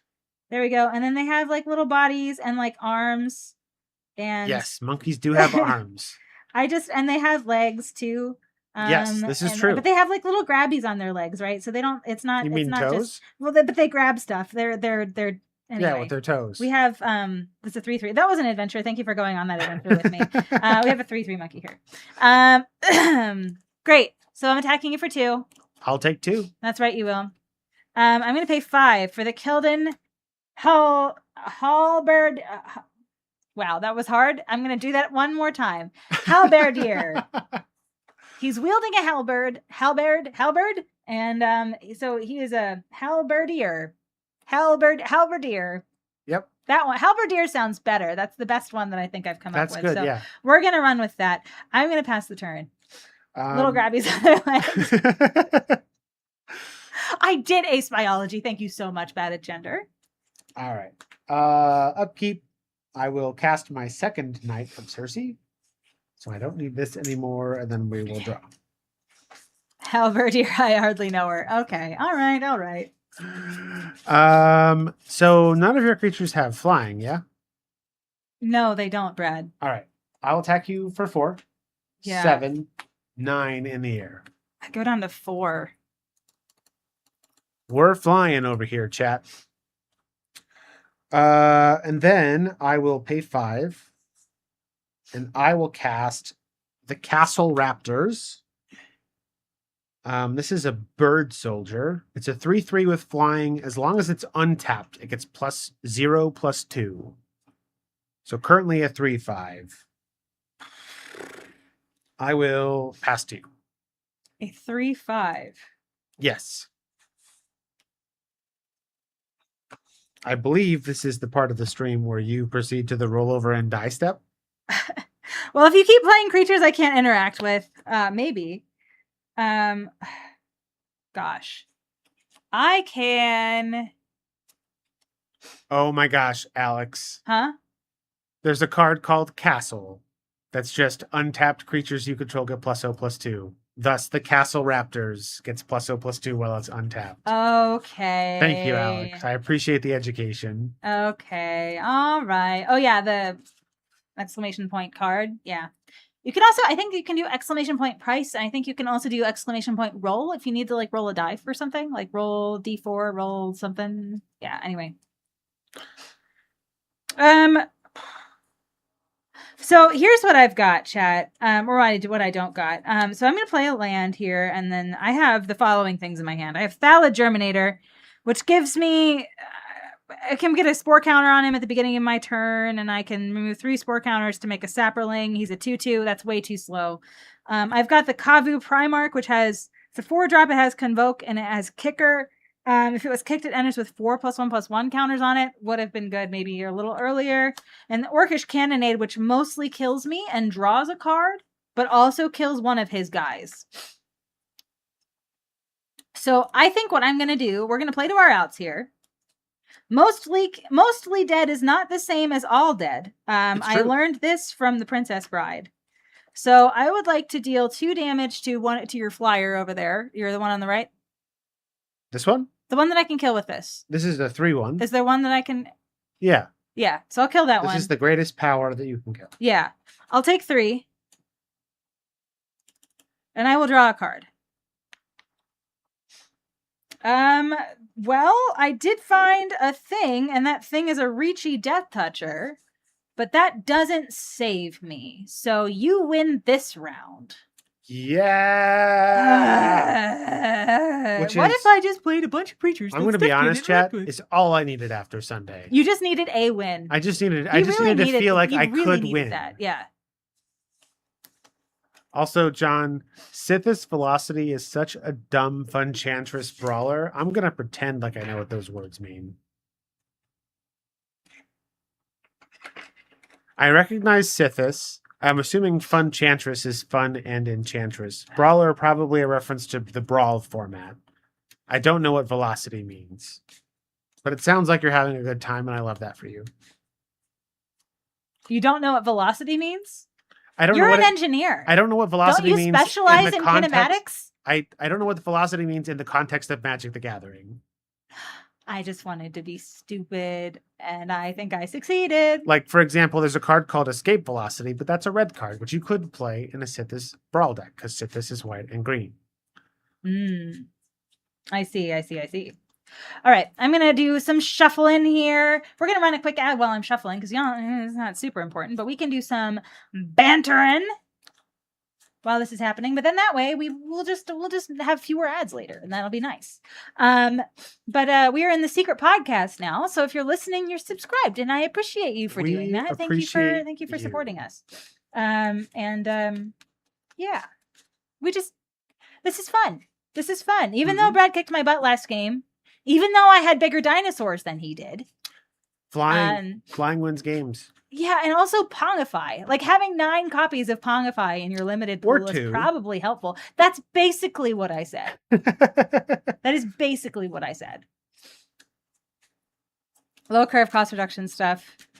Just floods the board really fast. Yep. So I haven't played Brawl in a long time. But there was a period of time when I did play Brawl.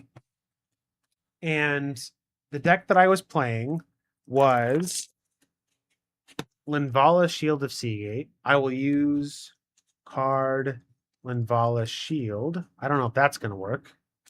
It worked. So Linvala Shield of Shield of Seagate is a white and blue commander, which, as you know, I love myself white and blue. It has this first line of text that is all about, if you have a full party, shenanigans. Just shenanigans. Yes. That's all. But she has a secondary ability. You can sacrifice her to choose hexproof or indestructible, and creatures you control gain that ability until end of turn. Mm-hmm. I had a Brawl deck for a while for which Linvala was the commander. And I think one of the primary benefits of Linvala is that people assume you're doing party shenanigans. I was not. I was strictly using Linvala to protect my creatures. And I would just play this white and blue deck that had a lot of high value creatures. And if you tried to blow them up, I would sacrifice Linvala to protect them. And it worked great. Granted, this was like a couple years ago, and Brawl has changed dramatically since then, so it probably wouldn't work now. But that's my experience with Brawl.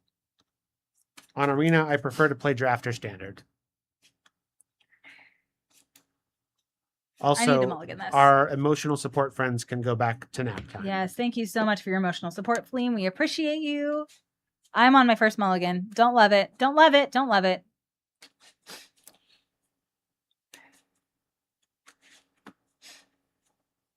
So are y'all doing anything fun for the 4th? I know, like, patriotism is a little weird this year. At least for me, it feels weird. I'm also rocking a mulligan. It's just felt weird for a couple of years at this point. But, like, the 250 is kind of neat. I know there's a lot of, like your local neighborhood might be doing something cool. Or theoretically, you're going to a family reunion. Okay. All right. Nice. Yeah, we are... you may pass because travel's a bit annoying. Yeah, that's fair. That's fair. Family reunions have to be really close and convenient for me to want to do that thing. May go to Command Fest Tacoma instead and see people. Heck yeah. Ooh. Heck yeah. Command Fest Tacoma is going to be so fun. Honestly, so if it wasn't this weekend, I think we probably would have gone. But we just got a lot of stuff back to back. Just Canada. We're going to Canada a lot this summer. Your mom's birthday is the 4th, so we'll be celebrating that. Mostly just chilling. Nice. I love that that's a thing that you can do with your family on the 4th. And it can just be fun with your family, and you don't even have to worry about being overly patriotic about a country that you're not super satisfied with at the moment. So Brad and I were like originally not gonna do a whole lot. So the neighborhood that we live in a townhouse, and so it's three floors, and so on the top floor you can see out pretty far. And we had a pretty nice view out front, but we live in a little community, and the little baseball park in that community, they shoot fireworks off from there. And so we can literally sit either like in our kitchen or in our guest bedroom and just like look out the window. And so we've done that for a couple of years and just like snuggled the kitties in our house because the kitties do not like the fireworks and like them a little bit better if we're sitting there snuggling with them. Just like drink whiskey or something like that. And that's usually what we do whenever we're not like otherwise obligated. Bottle Rocket's hosting an event at some park they're busing people to with a view of city fireworks. Very nice. Love that. You have Commander League because the 4th is this Saturday. I love that is not stopping your people. I love that is still going. We are going to go to New York City this time around. So I made the mistake last time because Brett and I went to New York City a few weeks ago. It was not very long ago. It really was just a few weeks ago. And I made the mistake because Brad grew up on Long Island. I made the mistake of assuming that he had done all of the touristy things in New York City, like I had, because I had been there a bunch. Like I was in marching band and stuff, and like we traveled and did all of that fun stuff, right? So I had been to New York City a bunch of times and done like checked all the boxes, and so I just assumed that he had too. So last time we went, I like filled our itinerary with like, yeah, we're gonna go see shows, we're gonna play games, we're gonna see friends, and then like we came home and he was like, yeah, I've never actually been to Central Park. I was like, excuse me, what? So we must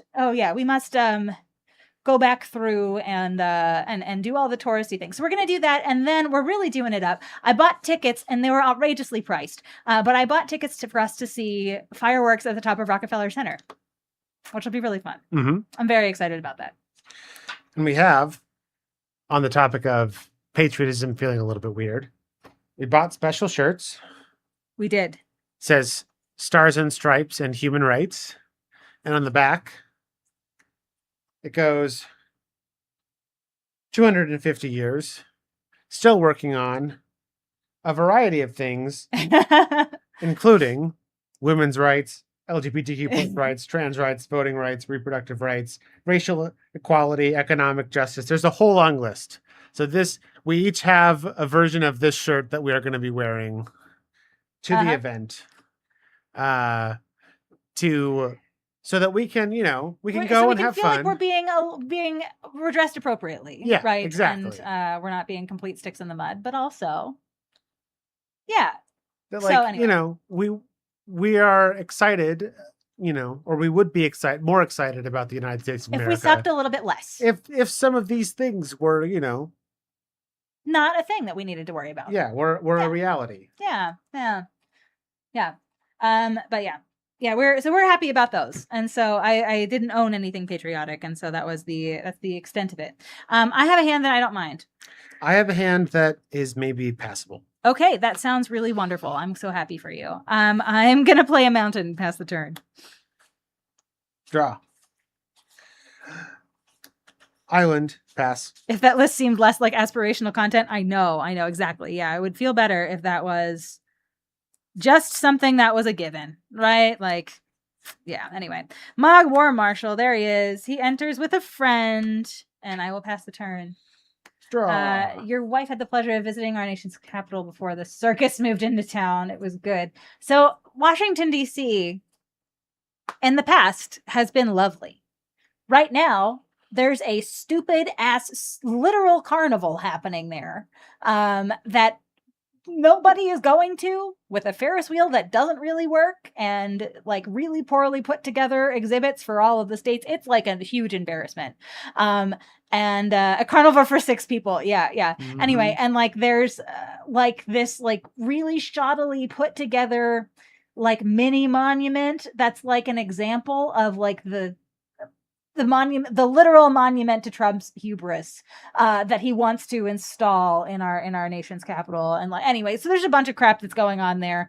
And the reflecting pool is a literal pile of garbage right now because anyway, there's the whole thing. It has been beautiful in the past though. And I do think that it's a very beautiful place in normal times in history. Yes. Is it my turn? Yep. Just play the planes. The Arctic Trump is so pathetic. I agree. I'm going to pay 2. We're going to Mog War Marshal that. All right. I'm going to play Forest, and I will attack you for 2. Take 2. It is your turn. Draw. Interesting. Okay. If you were the Adopter General of Canada, you would say alter you're in. Yeah. Very nice.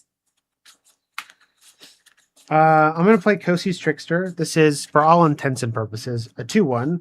It does have Morph, which, if you're not familiar, means that you can cast it for 3 generic mana as a face-down creature. While it's a face-down creature, it's a 2/2 with no color, no name, no abilities, whatever. And then you can turn it face up for its Morph cost, in this case, a single blue mana. At any time, you have priority. This also has an ability when it's turned face up, you can tap or untap target permanent. I'm not doing any of that. So this is a 2 mana 2/1. I will pass the turn. Beautiful. Also, Andy, you're hilarious. I hate that that's our reality. Okay, I am going to play a mountain. I will pay 2 to actually, no, I'm going to pay... Yeah, I'm going to pay 2 for the Thorn Wield Archer. This is a 2/1 with Reach and Death Touch. Oh. Your creature's a 2/1? Yep. Okay. I would like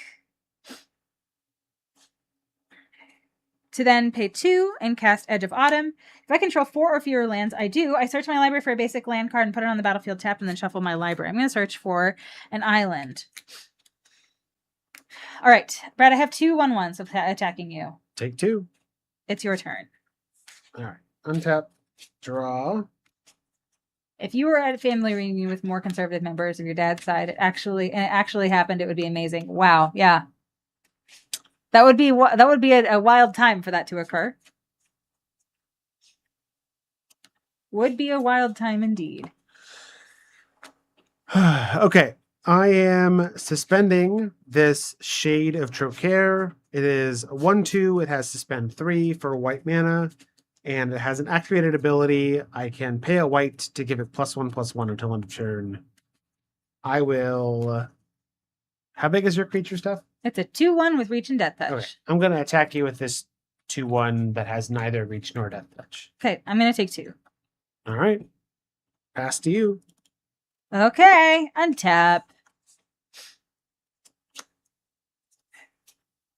And draw. Are you a land? You are a land. How exciting is that?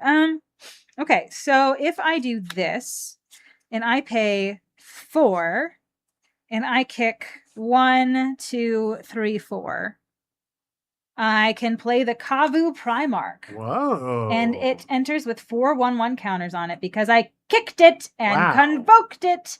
This How is big a is it then? 7/7 now. Whew.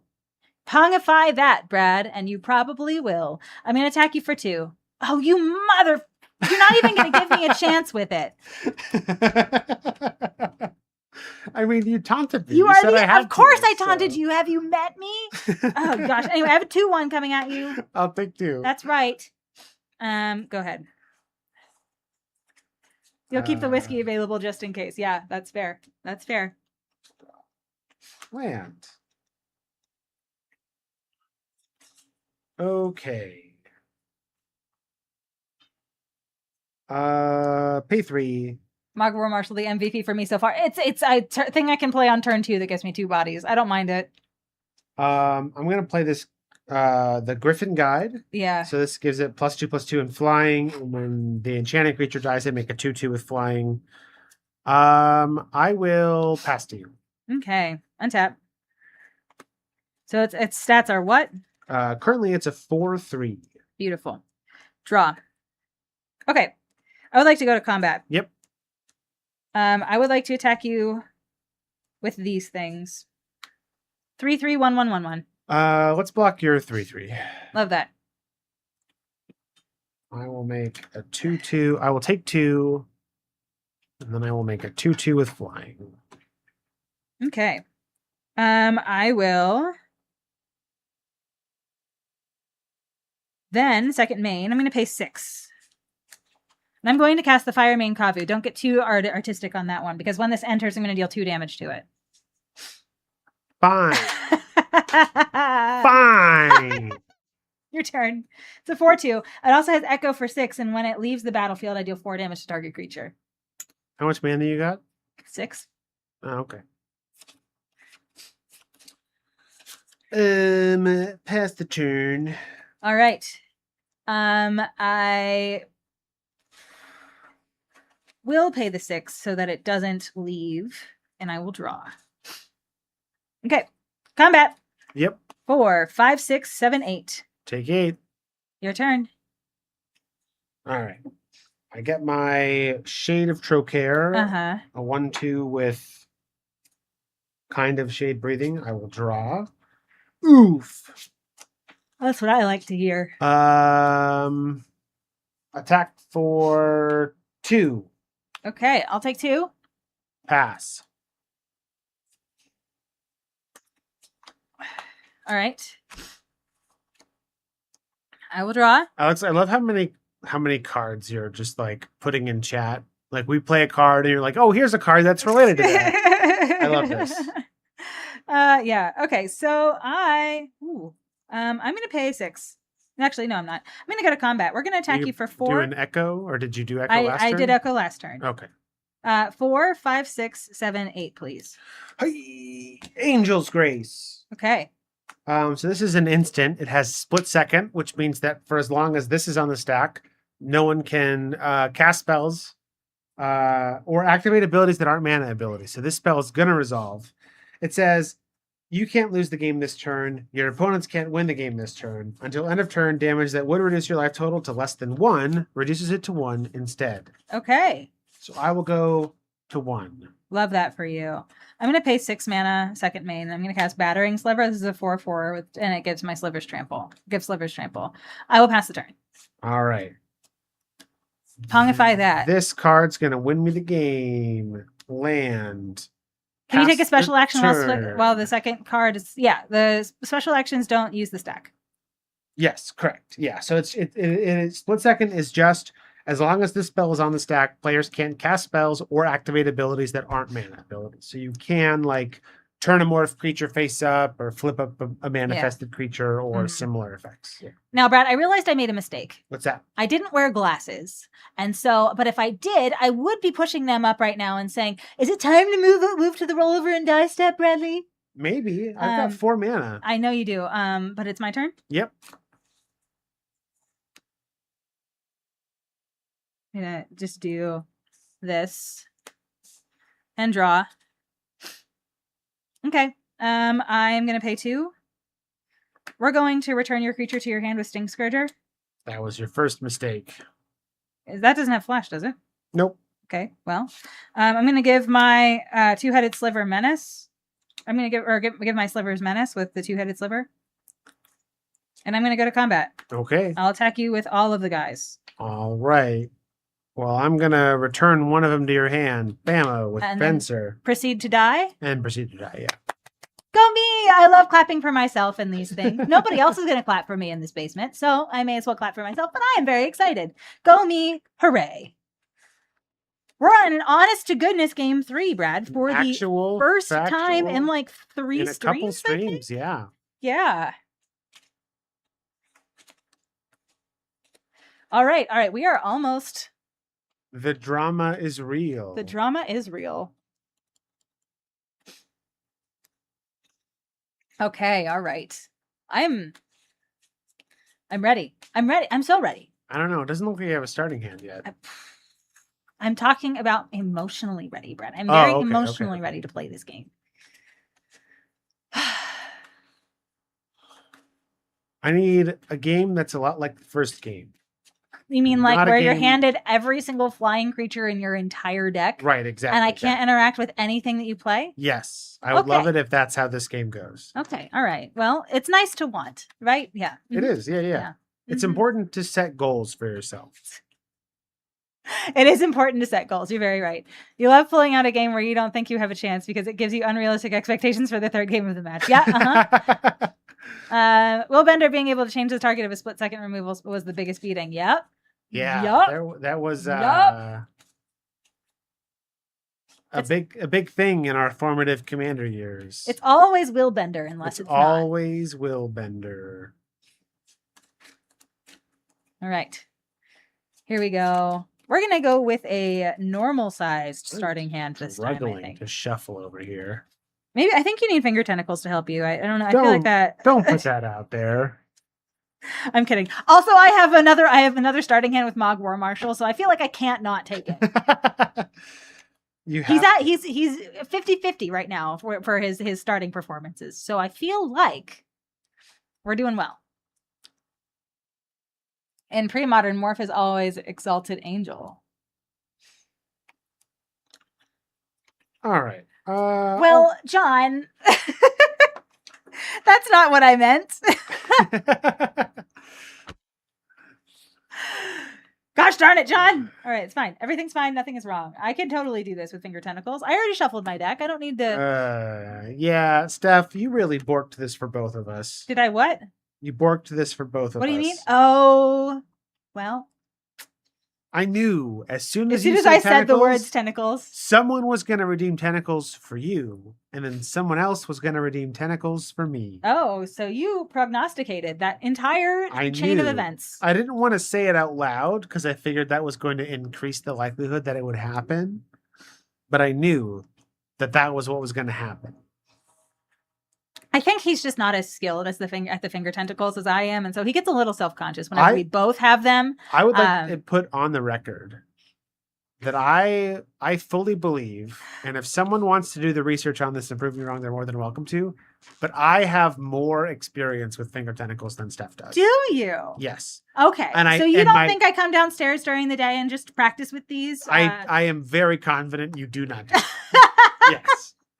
But most of my confidence in this matter is there is exactly one person in chat who is always here in chat who is very interested in seeing me wear tentacles, and that is Alter. And Alter, I love you.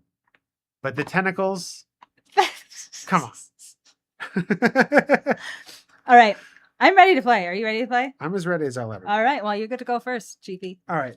Island, Pass to you. Yes, bad at gender. Many of our conversations fit that description. I'll play a mountain. I will pass the turn. All right. Draw. Plains. Feel free to clip this out of context if you would like to. Let's drop this 2-1 and I'll pass to you. All right, I will draw. I will play a forest, and I will pay 2 for a Mog War Marshal. Entering with a goblin friend, and I will pass the turn. Untap, draw. I'm the best Magic player in existence. Are you now? Yep. Bold claims by Steel City Brad. I'm going to play a Spiketail Drakeling. This is a 2/2 with flying. It has an activated ability. I can sacrifice it to counter target spell unless its controller pays 2 mana. Pass. You can just sacrifice it? Yep. I can just sacrifice it. That's annoying. 2/2 flyer, but also maybe it's Quench. I'm not going to pay for Goblin War Marshal. Bye, so Goblin I War have Marshal. 2 of these for right now. And I will draw for turn. I will play a forest. And I will pay, so I will pay 3 to cast Gaia's Anthem. Creatures I control get +1/+1. Is that worth countering unless you pay 2? I think you should sacrifice your creature I'm not. if you don't want it to be there. That's a lot of value over the course of the game, Brad. This is only turn 3. It is a lot of value over the course of the game, Steph. I'll pass. Is it going to stick? I'm going to pass priority on All right, well, then I'm going to attack you with this here 1/1 goblin. I'll block with my 2/1. It's a 2/2 goblin. Yep. Okay, cool. Your turn. Untap. Draw. Play a land. Combat. 2/2 flying. I'll take 2. All right. Managing my life total when I have finger tentacles is so difficult. Using a mouse is like basically impossible. Sounds like a skill issue. Okay, well. One that I have managed to navigate with the frequency with which I have the tentacles. Sure, okay. All right. So what I really want to do is I want to cast this Sarah Avenger.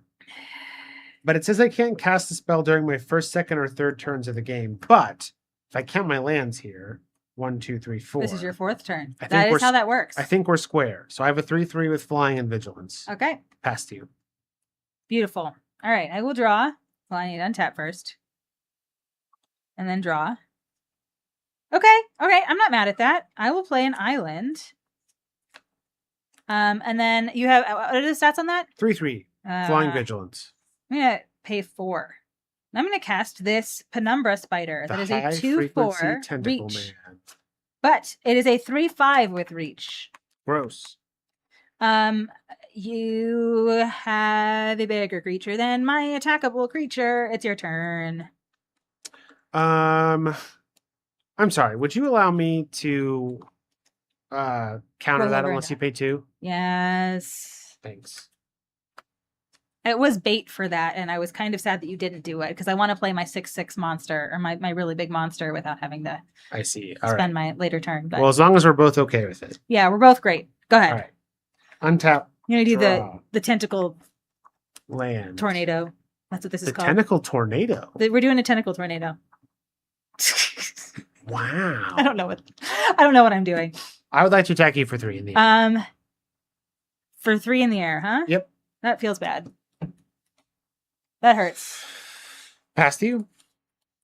Okay. Helicopter tentacle. Yes.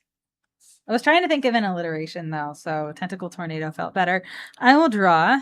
Yeah, I was thinking through. So for those that may be unfamiliar with my extensive list of commander decks, because I have way too many, I do have a spiders deck, and Penumbra Spider is in that deck. So having to deal with 2 3/5s with reach, not what I'm about. I'm going to pay 4 mana for the Cold Stoker. Oh. When this enters, if I cast it from my hand, I add 3 red mana. I'll use 2 of that 3 red mana to cast the 2-headed sliver. That's more heads than my slivers have. Yeah. Get better at having heads. I will pass the turn. Okay. I don't like that you have reached, but I do like that my creatures are bigger than yours now. It's Cole Stoker. Excellent. And you're going to want to do exclamation point card Cole Stoker. Okay. Oh, so this is a callback to Coal Golem. I see. That's what you're like, I know all these old cards that all these are referencing. All right, Steph. Here's 3. In the Bleh. air. This does not spark joy. Pass to you. Okay. Untap. Yeah, Alex, you've got all that secret knowledge that is useful for a Timespiral Remastered sealed stream.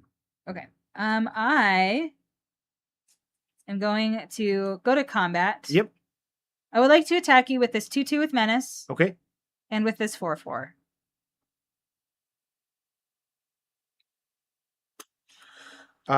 Take 6. Beautiful. Second main. I'm going to pay 3.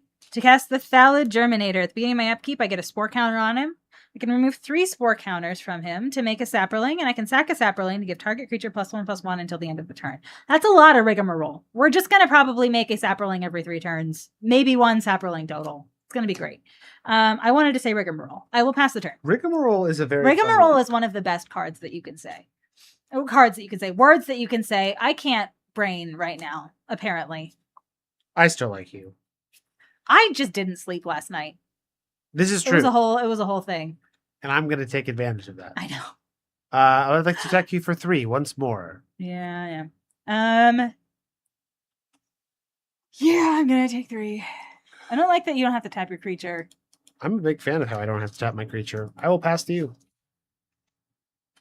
Your brain can't often word, so you sympathize. Yeah, it's like... I'm not very good at sleeping. I tend to... my bedtime tends to be later and later and later and later every night until I have one night where it's so late that I just don't sleep, or so early that I just don't sleep. And then I don't sleep, and then it resets so that I have an early... It's like a cycle that I don't know how to break that. That's not true. Really? That's not true. I could lift a lot of heavy things and make myself very tired every night and do that. Yeah. It would be better, I think, if the day was 27 hours. Right. Yeah. Gosh, what do I want to do here? I have 2 options. Is one of them roll over and die? Huh? Is one of them roll over and die? One of them is not roll over and die. Oh, I just don't know if I want to draw cards or if I want to... Gosh.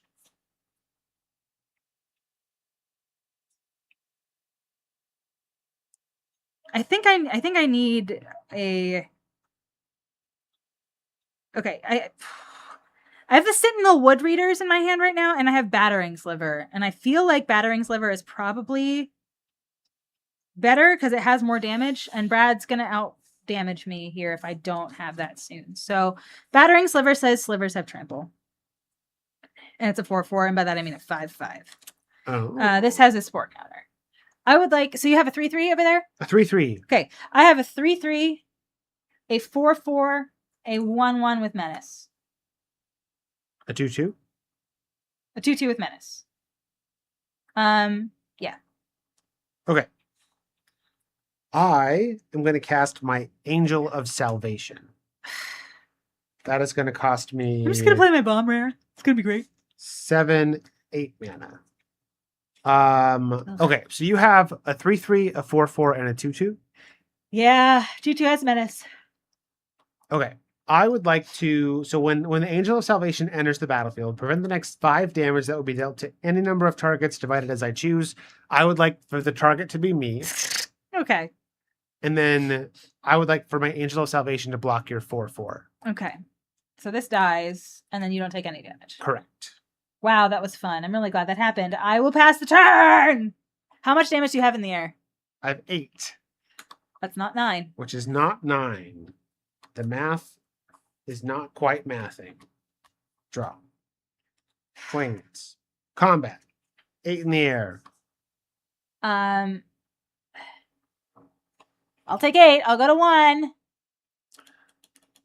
Pass to you. Team Steph, I'm so sorry. I'm so sorry. Alex dropping the Bogarden Hellkite. Yeah, so one of the things that chat that you may or may not know about Timespiral, Planar Chaos, and the third one, whose name escapes me at the moment, is that one of the things they did was they color shifted cards. So they took cards like Wrath of God and made that were white, and then made them a black version, which was Future Sight. Thank you, Alex. You're the coolest. And made them black and made Damnation. And so there's a lot of cards that are like that were one color in older sets that they made versions of in a different color. So like Alex dropping Begarden Hellkite, which has flash as a 5/5 flyer with flash, and when it enters, deals 5 damage, divided as you choose when any of our targets. The white version, Angel of Salvation, which is a 5/5 with flash and flying, and when it enters, prevent 5 damage, was like a cool callback to the Begarden Hellkite. Okay, Brad, I'm attacking with all my creatures. Okay. My slivers have menace and trample. This is a 3/3. This is a 2/2. I am going to pay 2. I'm going to cast Momentary Blink. Okay. To flicker Angel of Salvation. Okay. Oh, you son of a gun. I'm going to prevent the next 5 damage that will be dealt to me this turn. And that has flashback. I'm going to flashback Momentary Blink, and I'm going to target Angel of Salvation. So I'm going to prevent the total of the next 10 damage that's dealt to me this turn. Are you dealing more than 10 damage to me this turn, Steph? Alex. I'm dealing 12 damage to you this turn. Okay. I will block your Goblin token. Okay. I will take 0 damage this turn? Yeah. Okay. Okay, so I actually had a fine game plan. If you had just been normal for a half a second, I was hoping that you would... this is my Reacher and Death Toucher. I was hoping you would block this with your 3/3, because you couldn't block the other things and you could kill this at least. And then you knew you were going to kill me because I only have 1 life. But then I play the Reacher, and so I have another turn and I come back and win. That was my hope. That was my hope. Oh. What if your creature with reach was a monkey that didn't have reach? But you're going to win anyway. You have 2 flyers, you overkilling son of a gun. This stuff is why I know. Brad is brutal. Okay. You know what? Fine. We're just gonna say you win, Brad. You got it. You got the win. Give the people what they want. Give the people what they want. I'm so sorry, Team Steph. I tried so hard. You saw the bullshit I was playing against. You saw how many times that Angel of Salvation entered the battlefield that turn. I can't predict that. I can't. It's just too much. It's just too much. It's just too much. I am going to untentacleify 30 seconds early so that I can better look for someone for us to raid. But Brad, tell us why your deck was better than mine. My deck was better because it was white and blue. The best 2 colors in Magic, baby. The best 2 colors in Magic, baby. Baby. Very nice. Yeah. I mean, like I said, like when we were talking about this format ahead of time, it was like there really aren't draft archetypes. And so really, I feel like it really is about like identifying what the best cards you have in your pool are and playing colors that make that work. And I realized that I had a couple cool creatures with ETBs. I had Momentary Blink and I had 2 copies of Pongify. So I had to play white blue, as well as just a lot of flyers. And I feel like while flying, I think if you look at really any point in Magic's history, flying is relevant. I feel like in older Magic sets, flying is incredibly relevant. So I think identifying that I had a lot of flying as well as a fair amount of interaction was exactly the right call. Also, just play white and blue, folks. They're the best 2 colors in the game for a reason. All right, y'all. My deck, I really do think that I tried to play the monster game pretty well. Like, I think my curve was fine. I don't find that I was, like, struggling to play big threats when the big threat... I think there was, like, one turn that very last game where I needed to land 1 turn earlier than I had it. So I could play a 6-drop, but I had to play it the following turn when I drew my land instead. So that felt a little bit bad. I think the curve was fine. I think this was just so much better than I thought it was initially. Like, a little 1/1 with Menace is suddenly a big threat for Brad. And so... and it makes Mogwar Marshal really good. It makes the early game plays that I'm trying to, that I have had a big stack of, feel a little bit better and feel a little bit more impactful. I did nothing wrong is what I'm trying to say. It was just luck. You were just a victim. No, I'm just a victim. But I didn't get to see my Teamer Ascendancy, which was very sad. And I think that's why I lost. I think that's why I lost. I did not find my bomb rare, and you found your bomb rare, and that is just what happens sometimes. No, but I think I really did have fun with that, though. That was cool. That set was cool. If you can get your hands on Timespiral Remastered, it is so fun in limited. So if you can find a box to draft with your friends, if you can find just a couple of packs to play some, like if you can do like a Winchester draft or like a Winston draft with like one buddy, Winston and Winchester, you can do up to 4 players. It doesn't scale as well, but like you can do with multiple players if you want. Or you can just Pai Gow. Or you can play Pai Gow. All of those things. We love doing those things. So we're going to start a raid over into Hedology Magic. But while we are doing that, we're going to tell you what we're playing on Sunday. I'm excited. I am excited too, because I do think I have just had enough of Marvel superheroes. I've just had enough of it. And I wish we could go back to Strixhaven. And so we're just going to do that. We're just going to do that. We're going to play some Secrets of Strixhaven. I do really like this limited format. I think it's pretty fun, even though it's soupy. But I think sealed is probably less soupy than draft. So I think this might be a format where I like sealed better than I like draft because it is less just draft all of the good stuff. You do have to kind of lean towards an archetype here or there to make it work here. So, and soup is a little harder to pull off in sealed. So I think this is going to be kind of fun. So I'm happy to play this on Sunday. Yeah, I think that will be a great time. So we will see you all back here on Sunday, and that'll be after our New York City adventure. And the last time we went to New York City, we got stuck in there for like many, many, many hours. So maybe we'll have better luck this time. Not this time, hopefully. No. All right, but we're going to send you over to Ariana. Please say hello and be wonderful in chat. I know you will be because you're wonderful to us. We'll see you all later. Mwah. Have a wonderful night. Goodbye. Bye, friends.